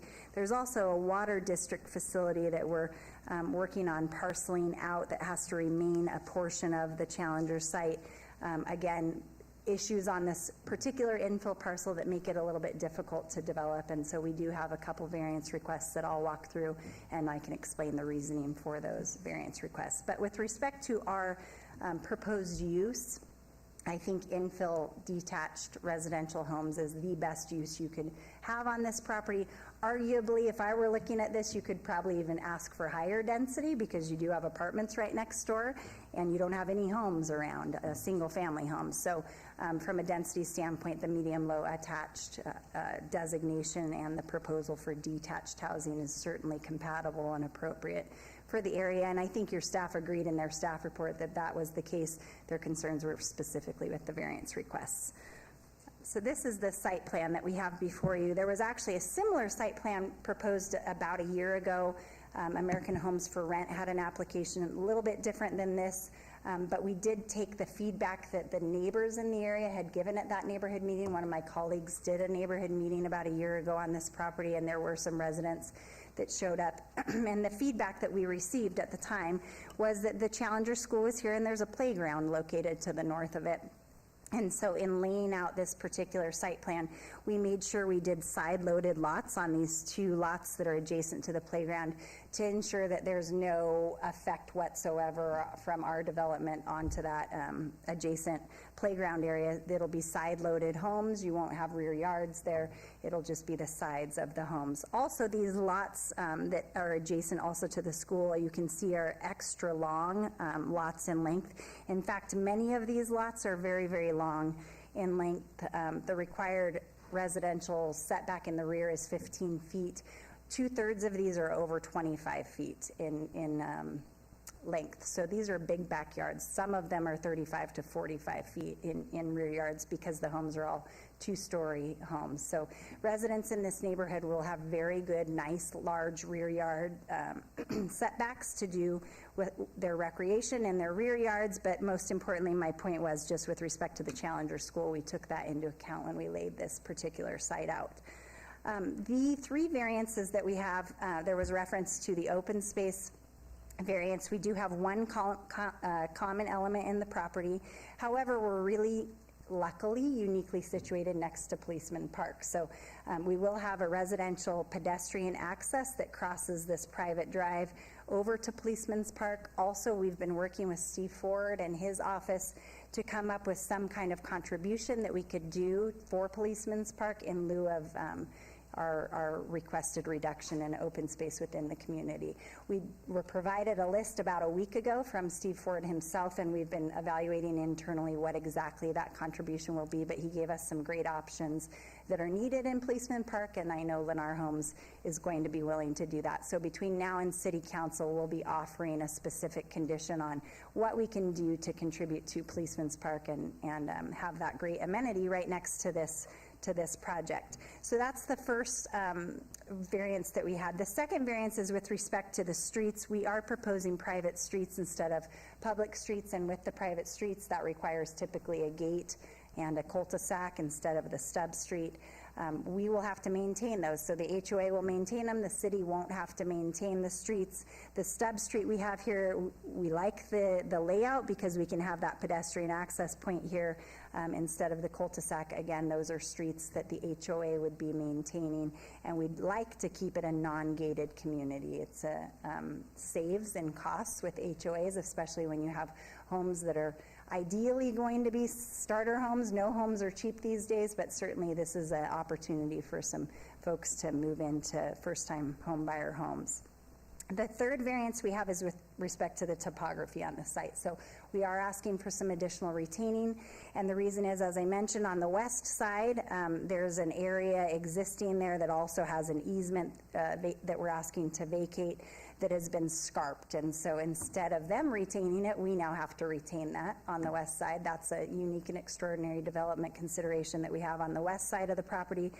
26 feet to the east, we also are going to need some retaining wall along this area because the grade of this street has already been set. So this drive aisle we have to work with as our boundaries, and when you have infill development, that's what you have to work with. You have no opportunity to work around that, and so that's the request. We are staggering, and I know staff suggested that we need to do a better job of stepping. We are stepping, and there will be retaining internal to the property as well, but there is some requirements that we need on the western and eastern edge of the property outside of what your code allows. So that's the reason for that variance request.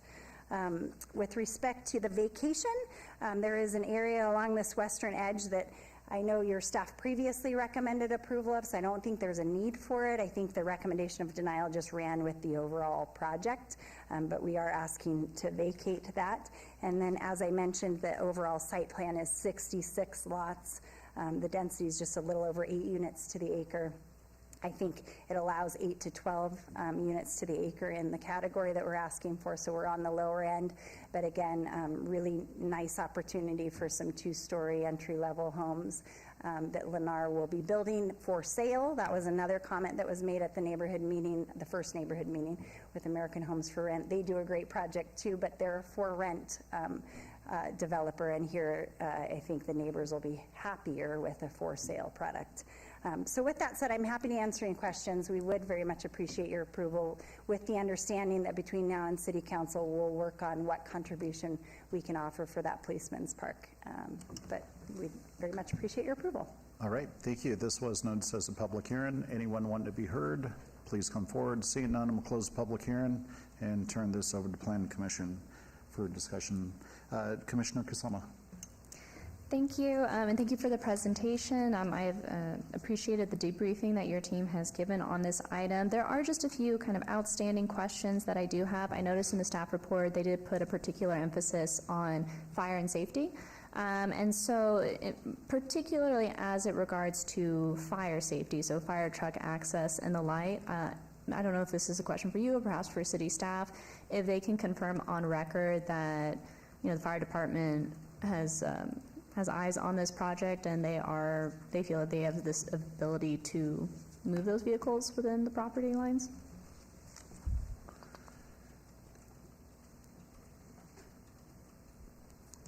Mr. Commissioner, through you, I'm trying to pull up the document 1 second. If you like, we could give you maybe a couple of minutes to take a look at that while we go to the next question, and then we'll come back to you. Thank you. Thank you.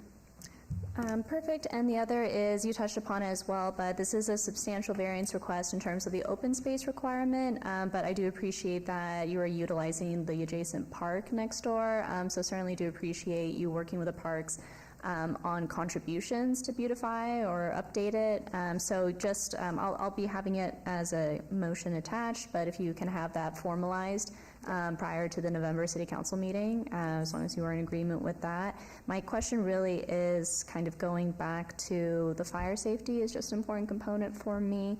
And then, if you don't mind, I don't know if this was also in your presentation, but just ballparking in terms of the rear and front yard, just so I think maybe just on record we have a better understanding. Sure, thank you. So with respect to the rear yard, that was my emphasis, but I can tell you 2/3 of the lots are over 25 feet. The minimum is 15. We have no reduction there, but I think that most of them are actually between 20 to 40 foot rear yard lots. The front yard setback, I have, hold on, sorry. We meet all of the setback requirements, but the minimum front yard setback, let me tell you, sorry.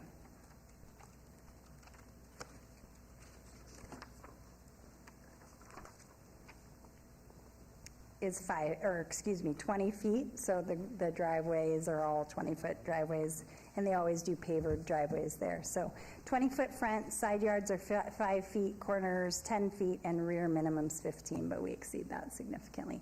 Just quickly, I know fire's looking, I'm unaware of anything from a fire safety standpoint. I think it was with respect to the stub street as opposed to the cul-de-sac, but I know that they are certainly have been approved in other locations, so I hope that fire will agree with me on that, but I'll defer to them. Mr. Commissioner, through you. Yes. So I will have to verify prior to City Council exactly the street width dimensions, because I know there are allowed reduced street widths with sprinklers in the homes. The stub street, we do not have an issue with the stub street there, but it's, the circulation within the development. I will verify that, but it appears right now that it looks good. And I think from past experience, when developers bring projects through the city, that's one thing that they'll end up having to do is submit to the fire department, and you'll make sure they have the radiuses drawn on all the corners to ensure that your fire trucks can get through that. And if they can't, then they have to either lose a lot, come back to Planning Commission, or do something along those lines. Would that be an accurate statement? Yes. Okay, thank you very much. Wonderful. That addresses my question, so appreciate it. With that, I am willing to move forward with a motion to... One second, let me see. I think Commissioner Walsh had a question. Just one question. Looking at that diagram to the left there, you have that street that goes straight up. Is that a dead end at that point? Or is it, no, the other side? Oh, here, correct. Yeah. Yes, that's a stub street. Yep. Will there be crash gates there by any chance? If fire requires it, we certainly will do that. Okay. All right, thank you. And Commissioner Rogan and Commissioner Taylor, do y'all have any questions? No. No, thank you, Chair. All right, thank you. Commissioner Kasama, can we get a motion? Great. With that, I am happy to make a motion to approve item 27, 23-0399, public hearing, applicant Greystone, Nevada, with the motion, and if staff could assist as well with formalizing that project in the parks prior to the November City Council meeting. Which we're fine with that, absolutely. Wonderful. Yeah, Mr. Chair, we don't need a motion for that. We can just take that as direction between now and City Council. Okay. And Commissioner Kasama, that'd be for items 27A through G. Correct. Okay, thank you. And you agree to all staff's as if approved conditions? Yes, sir. Thank you. Motion's on the floor. Please cast your vote. Commissioner Rogan? Aye. Commissioner Taylor? Aye. Thank you. And that motion carries. Thank you very much. Appreciate it. And that item will move on to City Council on November 15th. All right, moving on to item number 28, 23-0401, applicant Cabral Car Wash, owner FEM LLC, for possible action on the following land use entitlement on the northwest corner of Sahara Avenue and Maryland Parkway, Ward 3. Staff recommends approval. 28A is 23-0401 SUP1 for proposed car wash, full service or auto detailing use, and 28B is 23-0401 SDR1 for proposed 4,020 square foot full service car wash development with a waiver of the building orientation standards. Can we get the staff report, please?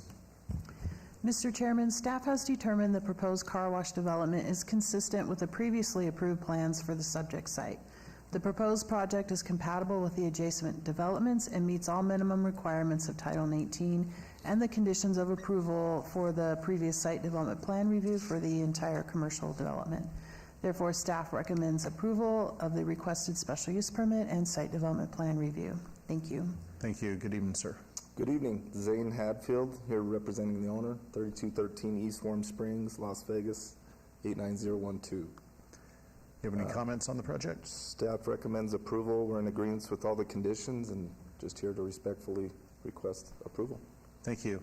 This was noticed as a public hearing. Anyone want to be heard, please come forward. Seeing none, I'm going to close the public hearing and turn this over to Planning Commission. Starting with myself, this is my ward. Know this area very well.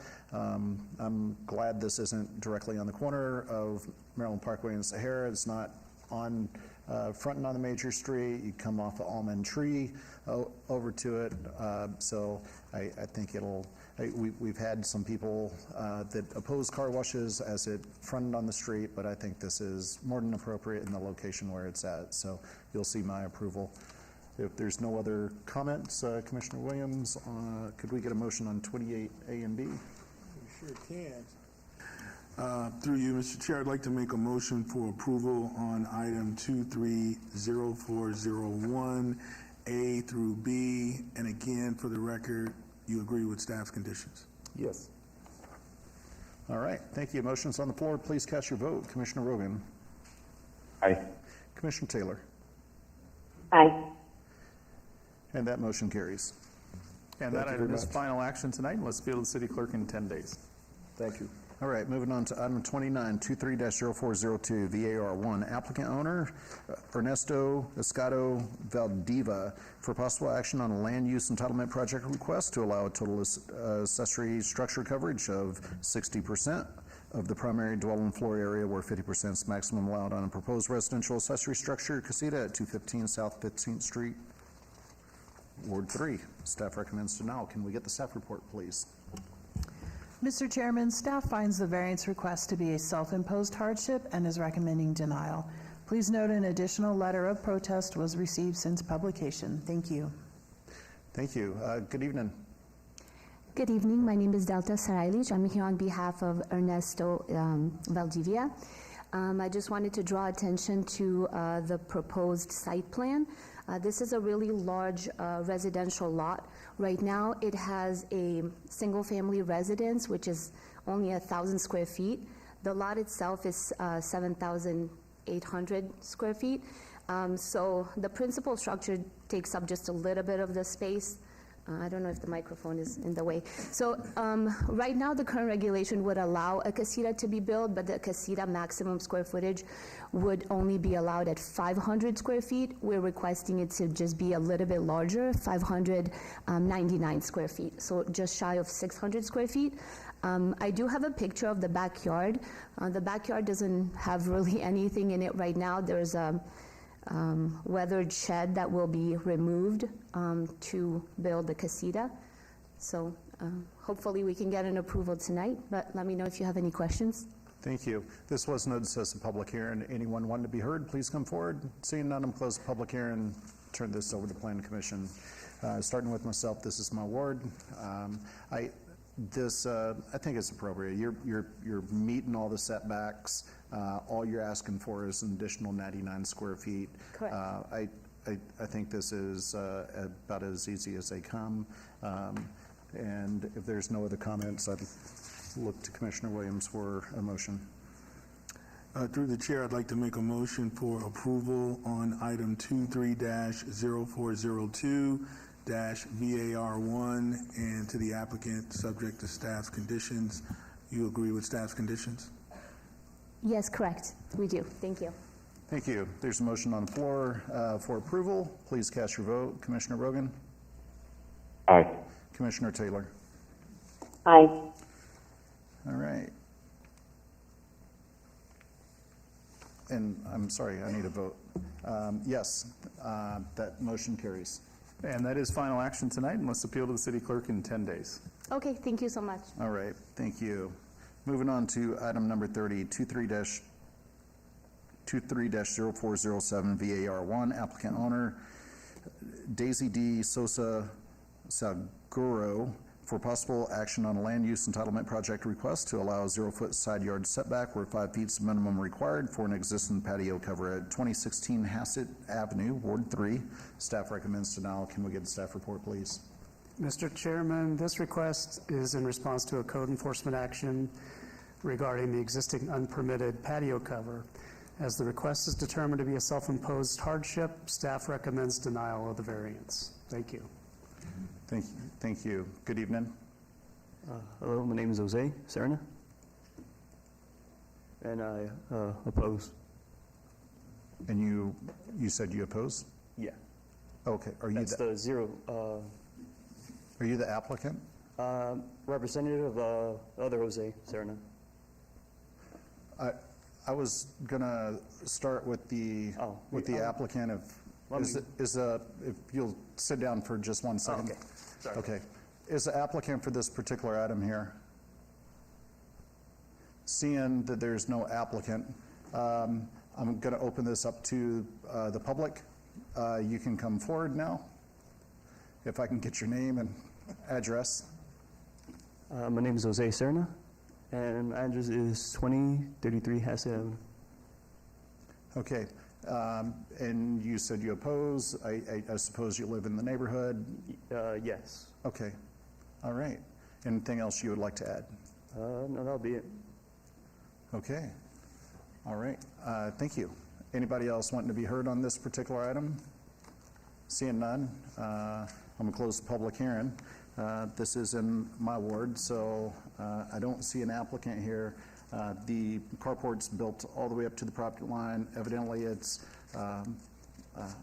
being opposed by a neighbor, and it is in direct conflict with our code. So I would follow staff's recommendation for denial. Is there any other commissioners that would like to comment on this? Could we get a motion, Commissioner Williams? Through the chair, I'd like to make a motion for denial on item 23-0407 VAR1. All right, there's a motion for denial on the floor. Please cast your vote. Commissioner Rogan? Aye. Commissioner Taylor? Aye. All right. And that motion carries. That motion's denied. And Mr. Chair, that item will go on to City Council on November 15th. All right, thank you. Item number 31 is 23-0408, applicant Perkins Eastman, owner City Parkway 5 Incorporated, for possible action on the following land use entitlement project request at the southwest corner of Grand Central Parkway and City Parkway, Ward 5. Staff recommends approval. 31A is 23-0408 SUP1 for a proposed 411-foot tall building within the 175-foot airport overlay district. 31B is 23-0408 SUP2 for a proposed mixed-use development with a waiver to allow residential units on the ground floor fronting the public right-of-way where such is not allowed. 31C is 23-0408 SUP3 for a proposed 30,452 square foot alcohol on-premise full use with 1,293 square feet of outdoor seating. 31D is 23-0408 SUP4 for a proposed 29,753 square foot alcohol off-premise full use. 31E is 23-0408 SUP5 for a proposed 27,207 square foot outdoor alcohol on-premise full use. 31F is 23-0408 SDR1 for proposed 34-story mixed-use development consisting of 153 multifamily units, 255 condominium units, and 98,066 square feet of commercial area with waivers of the Symphony Park design standards. Can we get the staff report, please? Mr. Chairman, the subject site is located within the Symphony Park District of the Vision 2045 Downtown Las Vegas Master Plan, which envisions mixed-use residential, office, and retail throughout the district. The proposed mixed-use development consisting of multifamily, condominiums, and commercial space supports this vision. The Symphony Park Design Review Committee has reviewed and approved the proposed development, and staff finds the waivers requested are minor in nature and will not negatively impact the Symphony Park District as a whole. Therefore, staff is recommending approval of all applications with conditions. Please note there is an updated staff report and plans in your supplemental materials. Thank you. Thank you. Good evening, sir. Good evening, Chairman and esteemed Commissioners. My name is Patrick Brennan. I'm the owner of Red Ridge Development, who is the developer of this property. My address is 2393 Calico Creek Court. So I brought here today, this is the site plan of overall Symphony Park. You'll notice on parcel E, which is highlighted on this site plan, the location of the future development. This is the overall site plan specific to our parcel with a retail on the most north corner, a pedestrian promenade that's closed to vehicular traffic with supplemental retail running all along the pedestrian plaza, 5 stories of multifamily, and then a 32-story condominium tower. As noted, this is the landscape plan that is in compliance with SPDRC. I'll have a few renderings for you. This is looking into the pedestrian plaza with the multifamily to the left, the office above on the right, and our condominium tower behind. This is south looking north into the pedestrian plaza, showing retail, multifamily, and condominium high-rise. This is within the pedestrian plaza, showcasing the retail and the pedestrian-friendly environment. And then lastly, the condo tower looking from the north from a southwest corner. We'd like to thank all the city's assistants in the review to this point, and we are happy that their recommendation is for approval. Thank you very much. This was noticed as a public hearing. Anyone wanting to be heard, please come forward, state your name and address for the record. Sir, I'm going to have you step to the side for a second. Good evening. Good evening. My name is Tashika Lawson, 9725 Manheim Lane. I'm speaking on behalf of the Westside community, asking a couple of questions. We went through the 94-page documents that were submitted by planning, but we did notice that there was no support or opposition letters among any of those documents.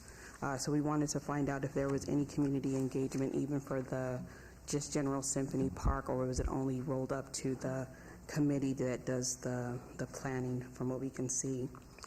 This doesn't appear to be a LEED certified building, even though that this was a property that was transferred from as a city asset to a developer.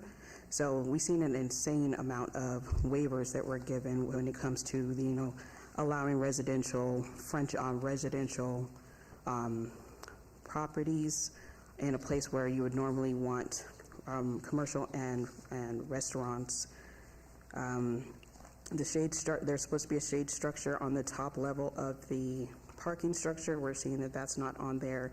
And then the reorienting of the actual building so that we are preferencing office spaces where residential should be. And then just wanting to ask some questions regarding the pricing on the condominiums and multifamily.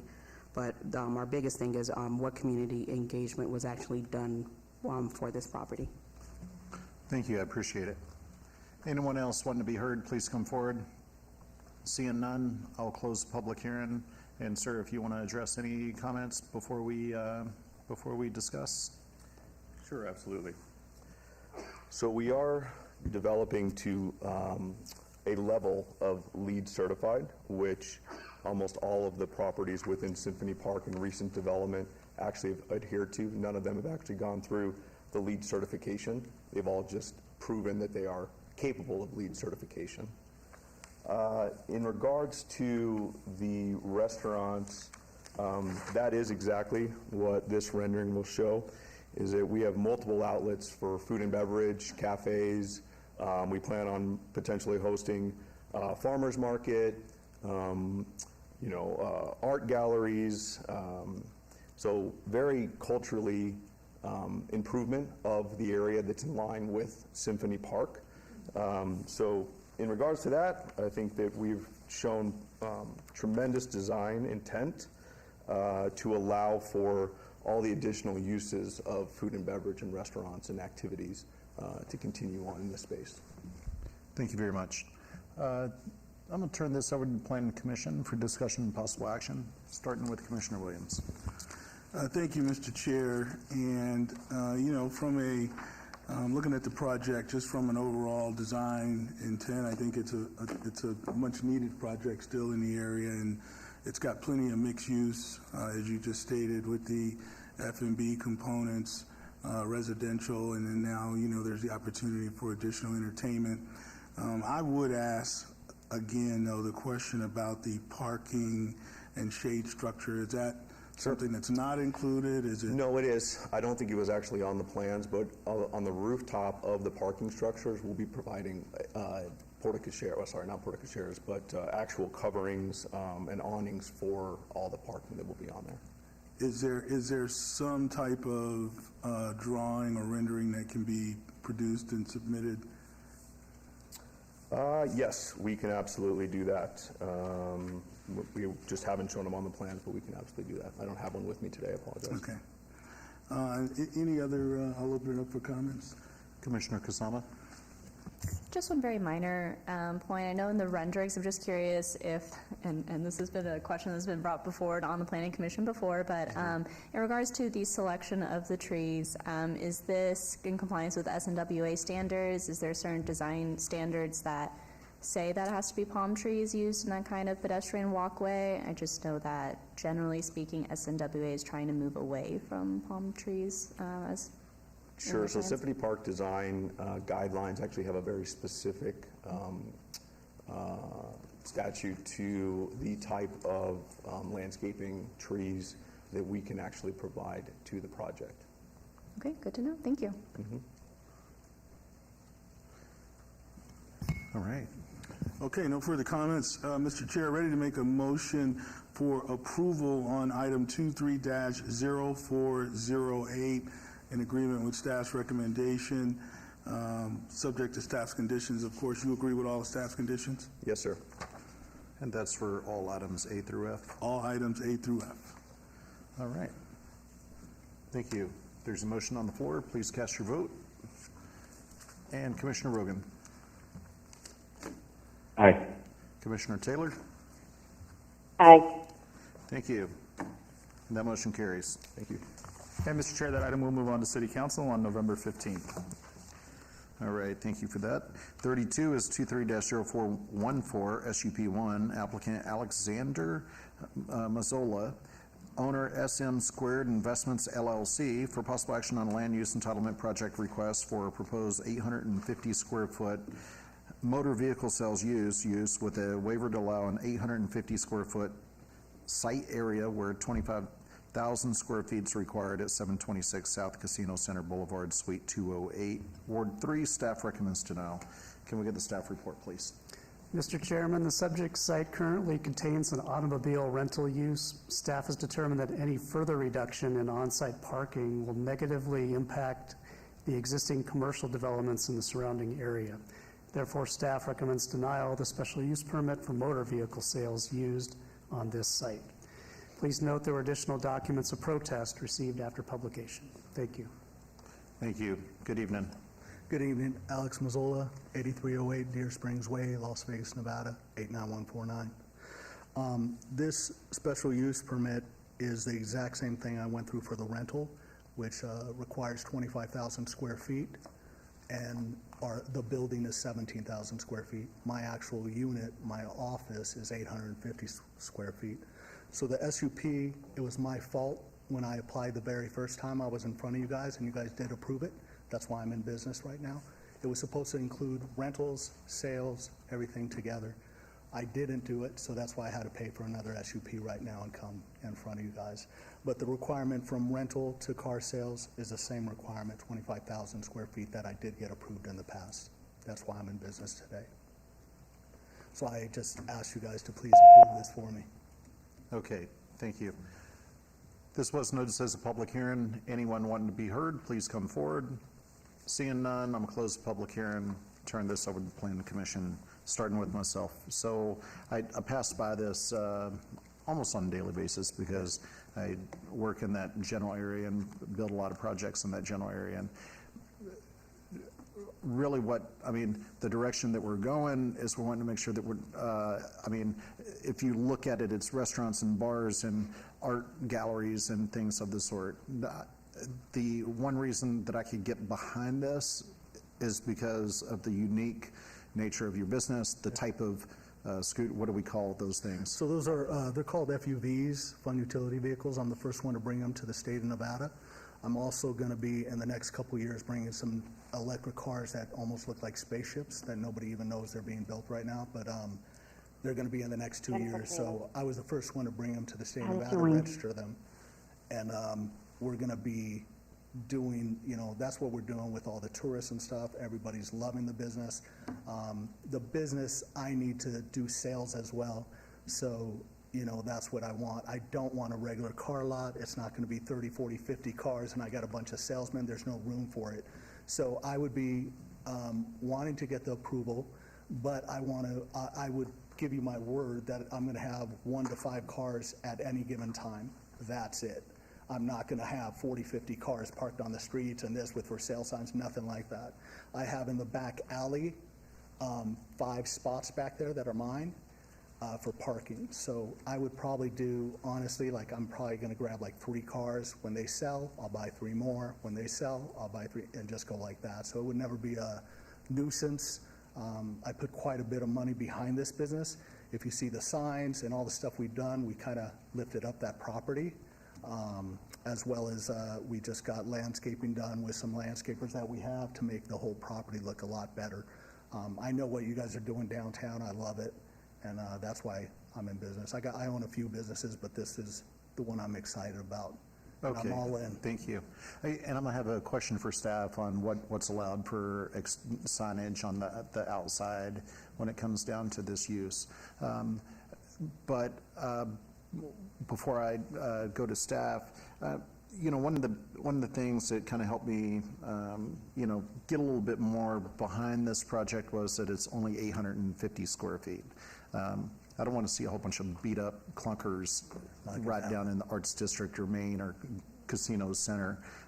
It's something that isn't good for the redevelopment of an area. But what you're doing with these fun utility vehicles is a pretty cool concept. And what helped me get behind it was that 850 square feet. And I think a typical car would be 10 by 20, a parking space or thereabouts. So even worst case scenario, if somebody else come in the future, they would be able to get 4 vehicles on there. But the truth of the matter is they couldn't get them on the front facing Casino Center anyways because they won't fit facing the street. So that being the case, I'll never come back. Never come back and ask me for more than 850 square feet on this site because it's just not going to happen. I don't want it to lend itself to getting into different hands to where it could be a deterrent for the neighborhood versus something kind of fun and attractive like y'all have.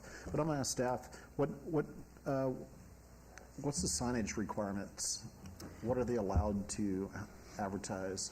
Mr. Chairman, so if they have any kind of temporary signs like banners or the flags, those do require a temporary sign permit. And then in the C2 zone, as far as permanent signs to be posted on the building, they're limited to 20% of their lease space. So 20% of And that all our front facade, they can get wall signs for. Thank you.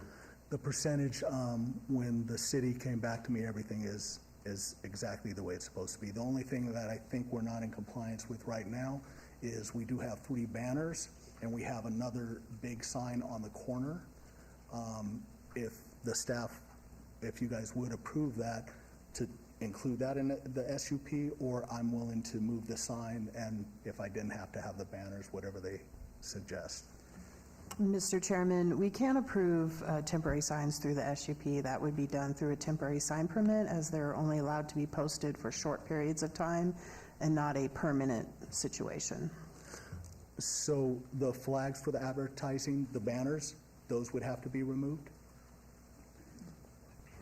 According to the temporary sign permit, you would be given, you kind of have an option. You can pick several short periods of time throughout the year, or you can use all of your allotted time for the year at one time.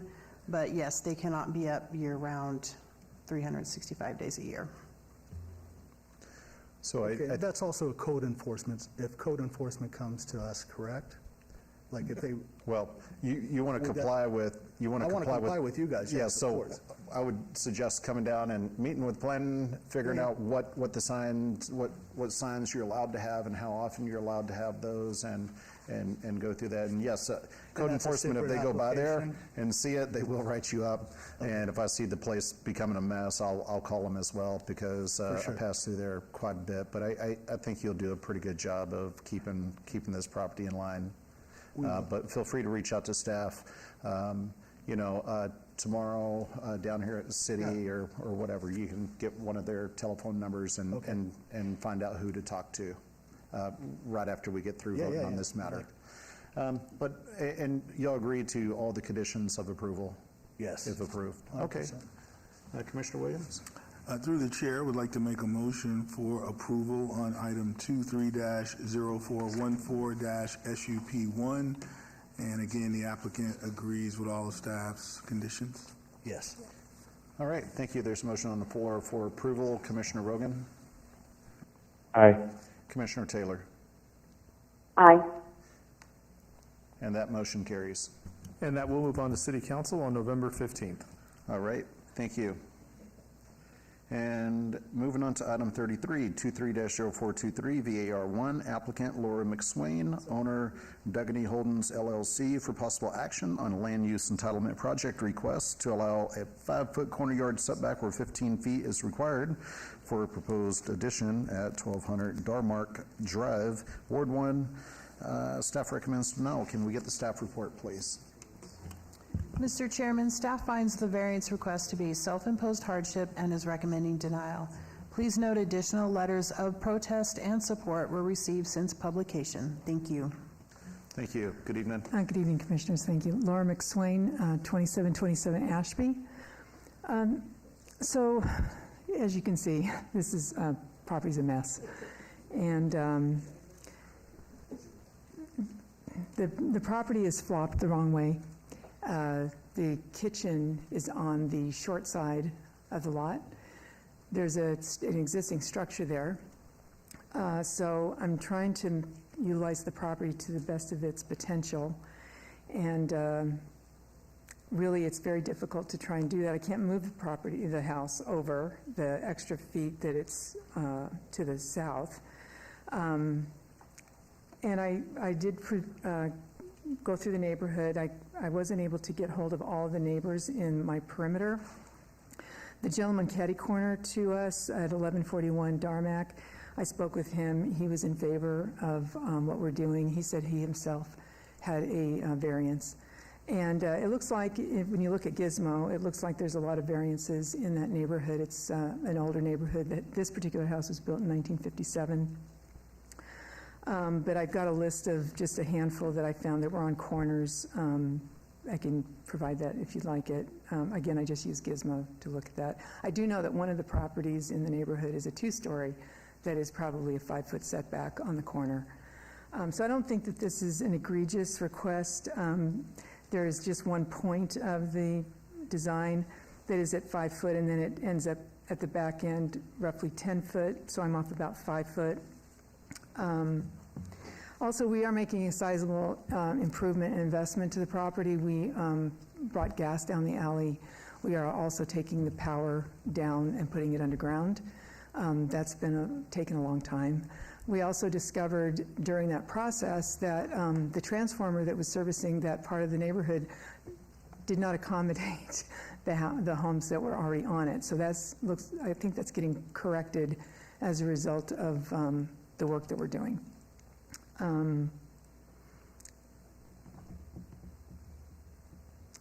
So anyway, I went online. I didn't see who was objecting or who was supporting it. I saw 0 and 0, but I'll answer any questions you may have. So thank you. Thank you.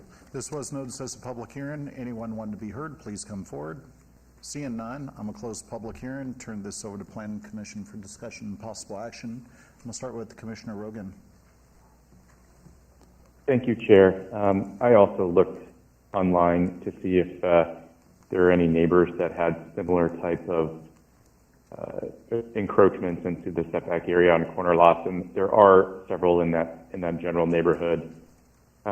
This one is a bit unique.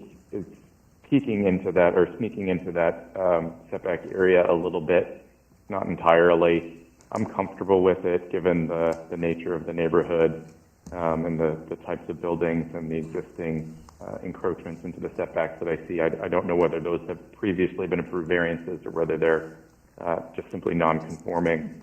But again, I'm comfortable with it. Unless there's any other comments from my fellow commissioners, I'm ready to make a motion. Please do. Sure. 1 second.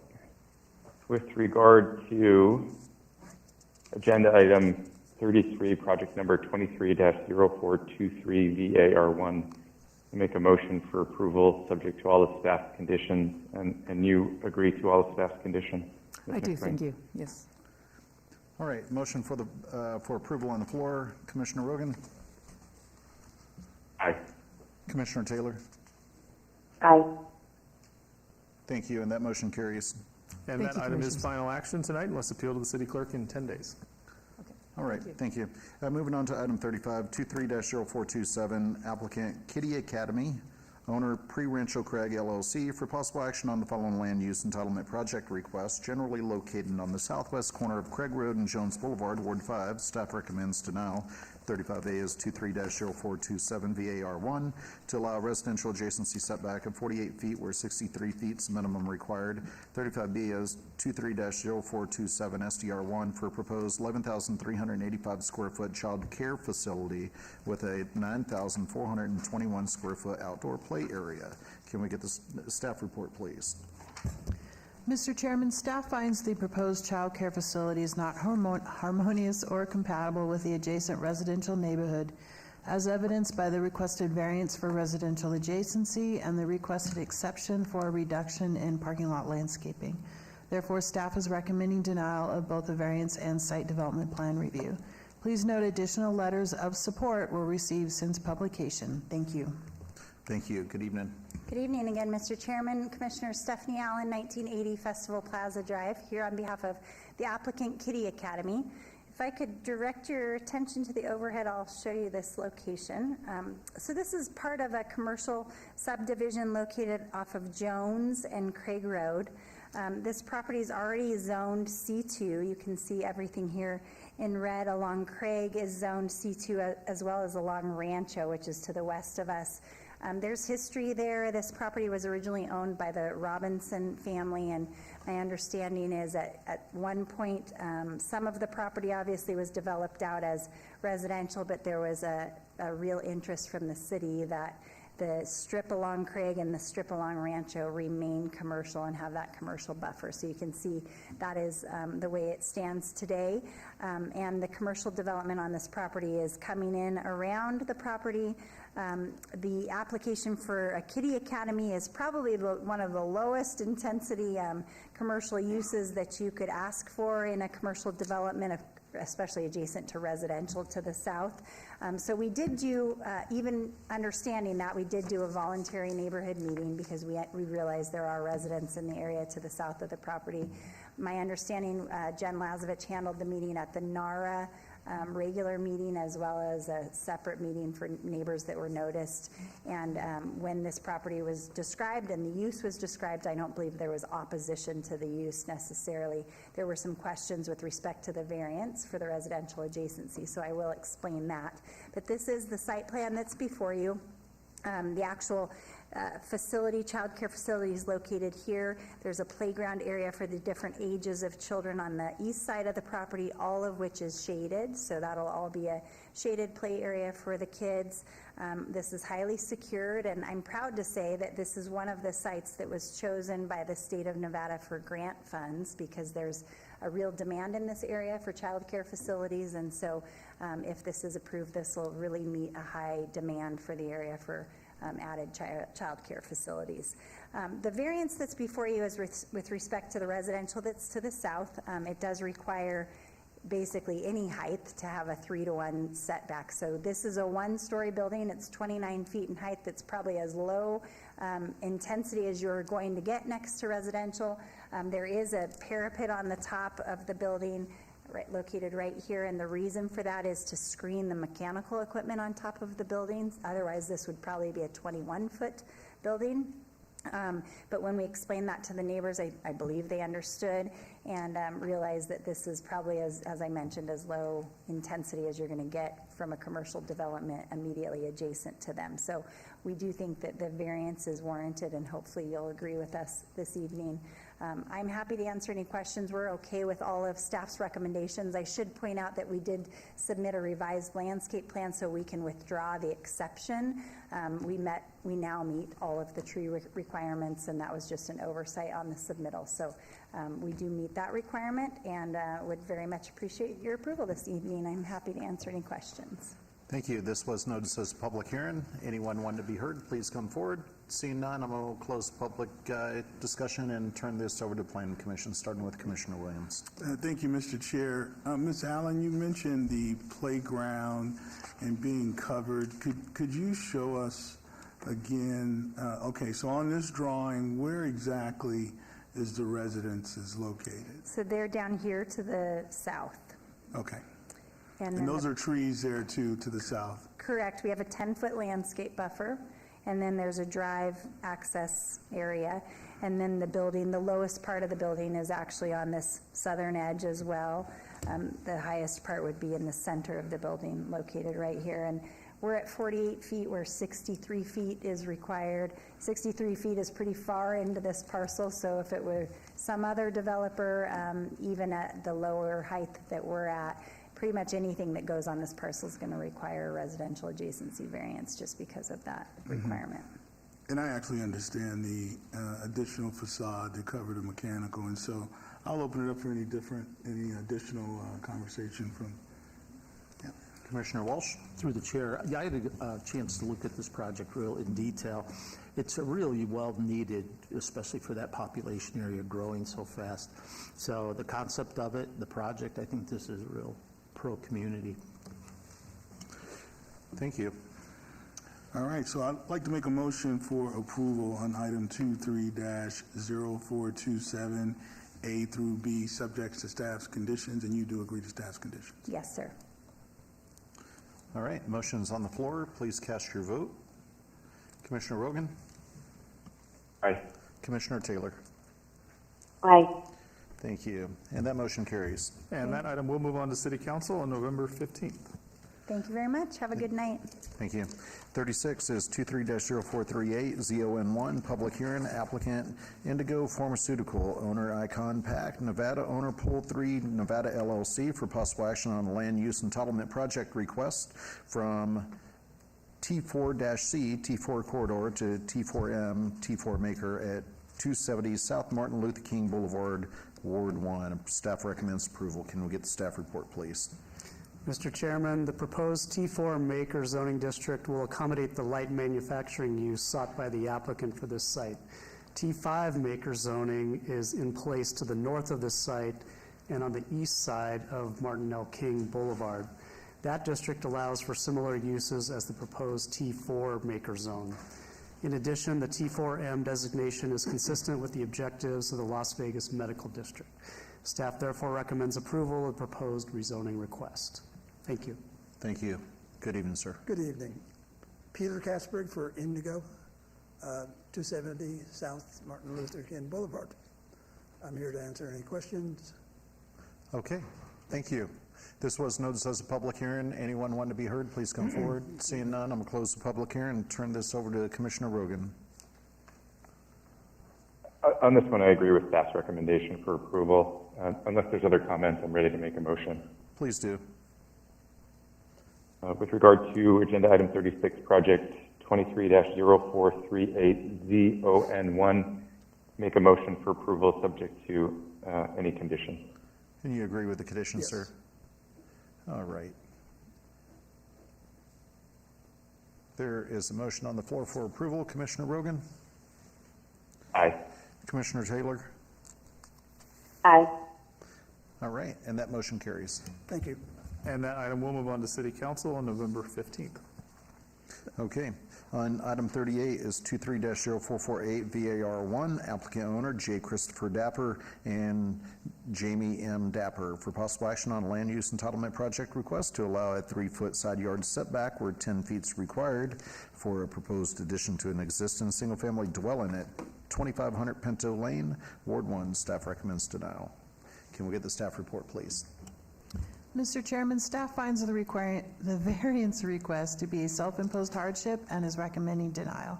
Please note additional letters of protest and support were received since publication. Thank you. Thank you. Good evening. Good evening. George Ross, on behalf of the applicant, 985 White Drive, Las Vegas, 89119. Good evening. As you can see on the left-hand side, this is a site plan for a single-family home which is currently under construction. And in the shaded area here is the existing garage. And I'll slide this over here. And what you might be able to see is a color and shaded area that is inside the current garage. And the applicant is requesting the expansion of the walk-in closet, which makes it an interior space.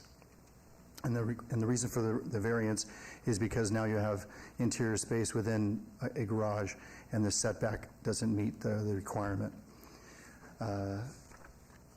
Here's a blow-up of this that I just described. The existing garage, and therefore the footprint is identical with what the applicant is proposing. So I'm here to answer any questions that you might have. Okay, thank you. This was noticed as a public hearing. Anyone wanting to be heard, please come forward. Seeing none, I'm going to close the public hearing and go to Commissioner Rogan. Thank you, Chair. On this one, this is easy. There's already an existing structure there. There's no change, as was said, to the footprint. Additionally, something that wasn't mentioned, both neighbors on the east and west of this property agree and approve of this variance request. So I'm ready to make a motion on this one as well, unless there's other comments.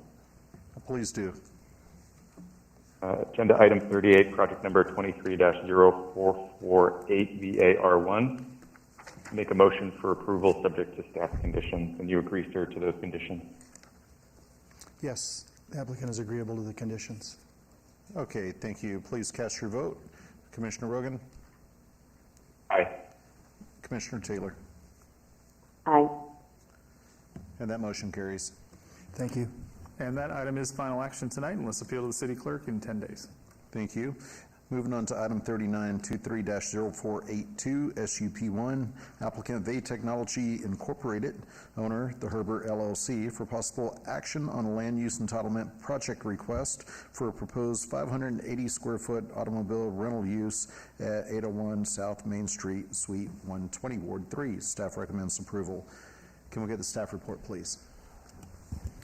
Mr. Chairman, the subject site is adjacent to an office building and 2 retail buildings. The proposed use is consistent with the surrounding land uses, as the applicant will be utilizing the suite for administrating the free float model of an automobile rental establishment. Staff finds the use can be conducted in a manner that is harmonious and compatible with the existing surrounding land uses, and is recommending approval of the requested special use permit. Please note additional letters of protest were received since publication. Thank you. Thank you. Good evening. Good evening, Chairman, members of the Commission. AJ Delap on behalf of A Technology, 801 South Main Street. We are in complete agreement with the staff report on this. We want to thank Councilwoman Diaz for her efforts with us. She went on a field trip to our office site, saw the technology that's going to be deployed. We've had many conversations and followed the guidance of Director Floyd, and we're very appreciative of that. And we were certainly here to answer any questions that you may have, and we'd like to proceed forward. Thank you. This was noticed as a public hearing. Anyone want to be heard, please come forward. Seeing none, I'm close the public hearing. Turn this over to Planning Commission for discussion and possible action, starting with myself. This is my ward. So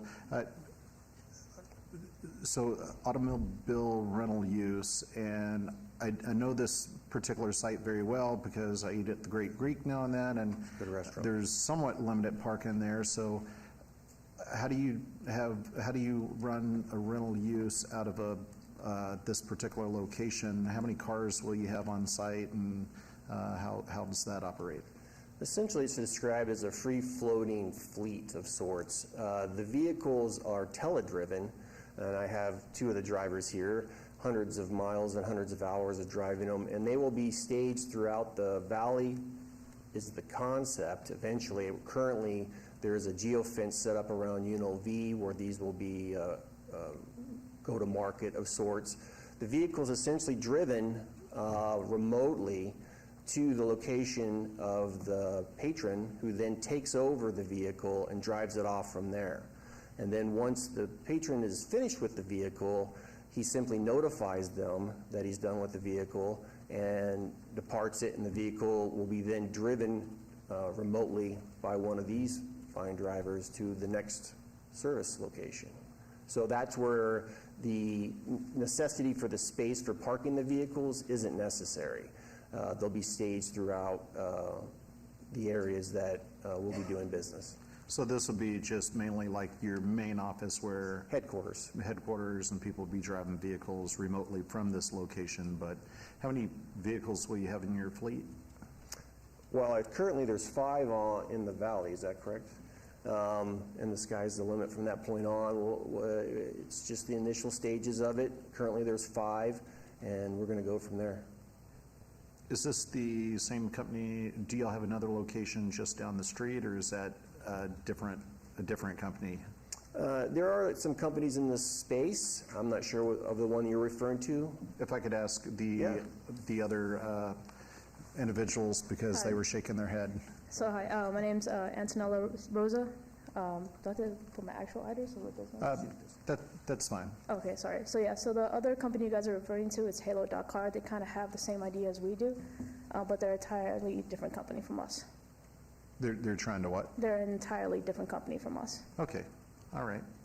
Well, I don't really have any other questions, and I don't have any fears or concerns that this is going to turn into a big rental lot, and because there's just no place for the cars there, so I don't think we're going to be negatively affecting the Arts District or any of the development by approving this.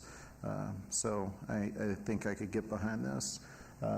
If there's any other questions, if there's not, I'm going to ask Commissioner Williams for a motion.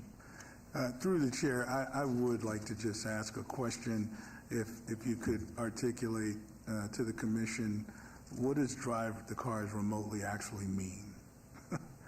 So what that means is pretty much I drive the car from a station in our office, and it just looks like kind of more like an autonomous vehicle, but I'm actually in control of it, is the best way to describe it. Wow. I have one more question. So sometimes you get behind these cars and they're pretty slow when they get to a stop sign. and they're looking both ways, and then like a bird will fly by or something, and whatever. I'm exaggerating with the bird, but like they'll go a little bit and then they'll stop. So is it kind of difficult taking off from four-way stop signs? So hello, my name is Christian Stopper, and the answer is clearly it's safety first and safety second, so we always go the safety way in this case. Okay, all right, thank you. All right. Through the chair, I'd like to make a motion for approval on item 23-0482 SUP1, subject to staff's conditions. Want to make sure you're in agreement with all the staff's conditions? We are, thank you.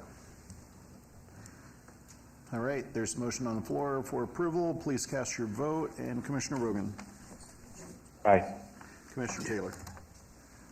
Aye. All right, and that motion carries. Thank you. Thank you. Have a good evening. Have a good evening, Brian. And Mr. Chair, that item is final action unless appealed to the city clerk in 10 days.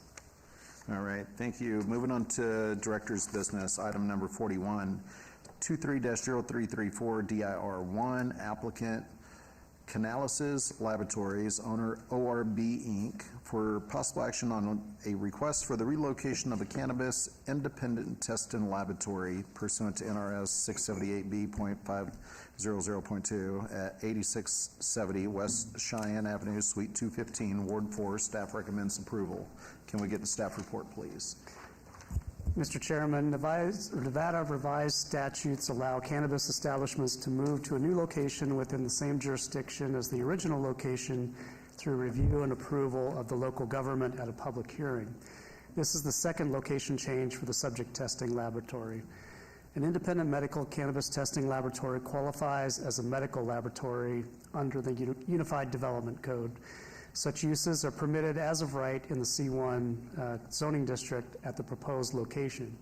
The laboratory is proposed to be located within a large commercial development with compatible land uses that include offices, general retail, and a health club. Single-family residential properties to the west and across Cheyenne Avenue to the south would be buffered from this use by other buildings or by the street right-of-way and a drainage channel. The proposed location is therefore deemed to be suitable for a cannabis testing laboratory. Staff recommends approval subject to conditions. Please note there were additional documents of protest received after publication. Thank you. Thank you. Good evening. Good evening. Rob Gertison, 920 South Commerce, Las Vegas, Nevada, 89106, and appreciate the staff's recommendations and concur with those recommendations and ask for approval. Thank you. This was noticed as a public hearing. Anyone wanting to be heard, please come forward. Seeing none, I'm going to close the public hearing and turn this over to Planning Commission for discussion and possible action, starting with Commissioner Kasama.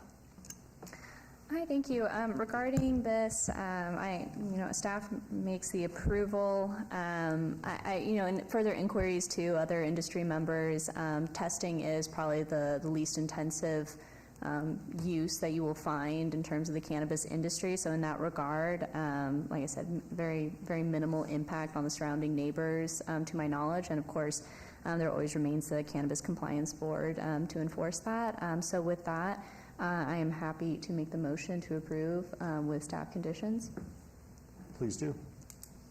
Okay, then I will make the motion to approve item 41, 23-0334 DIR1.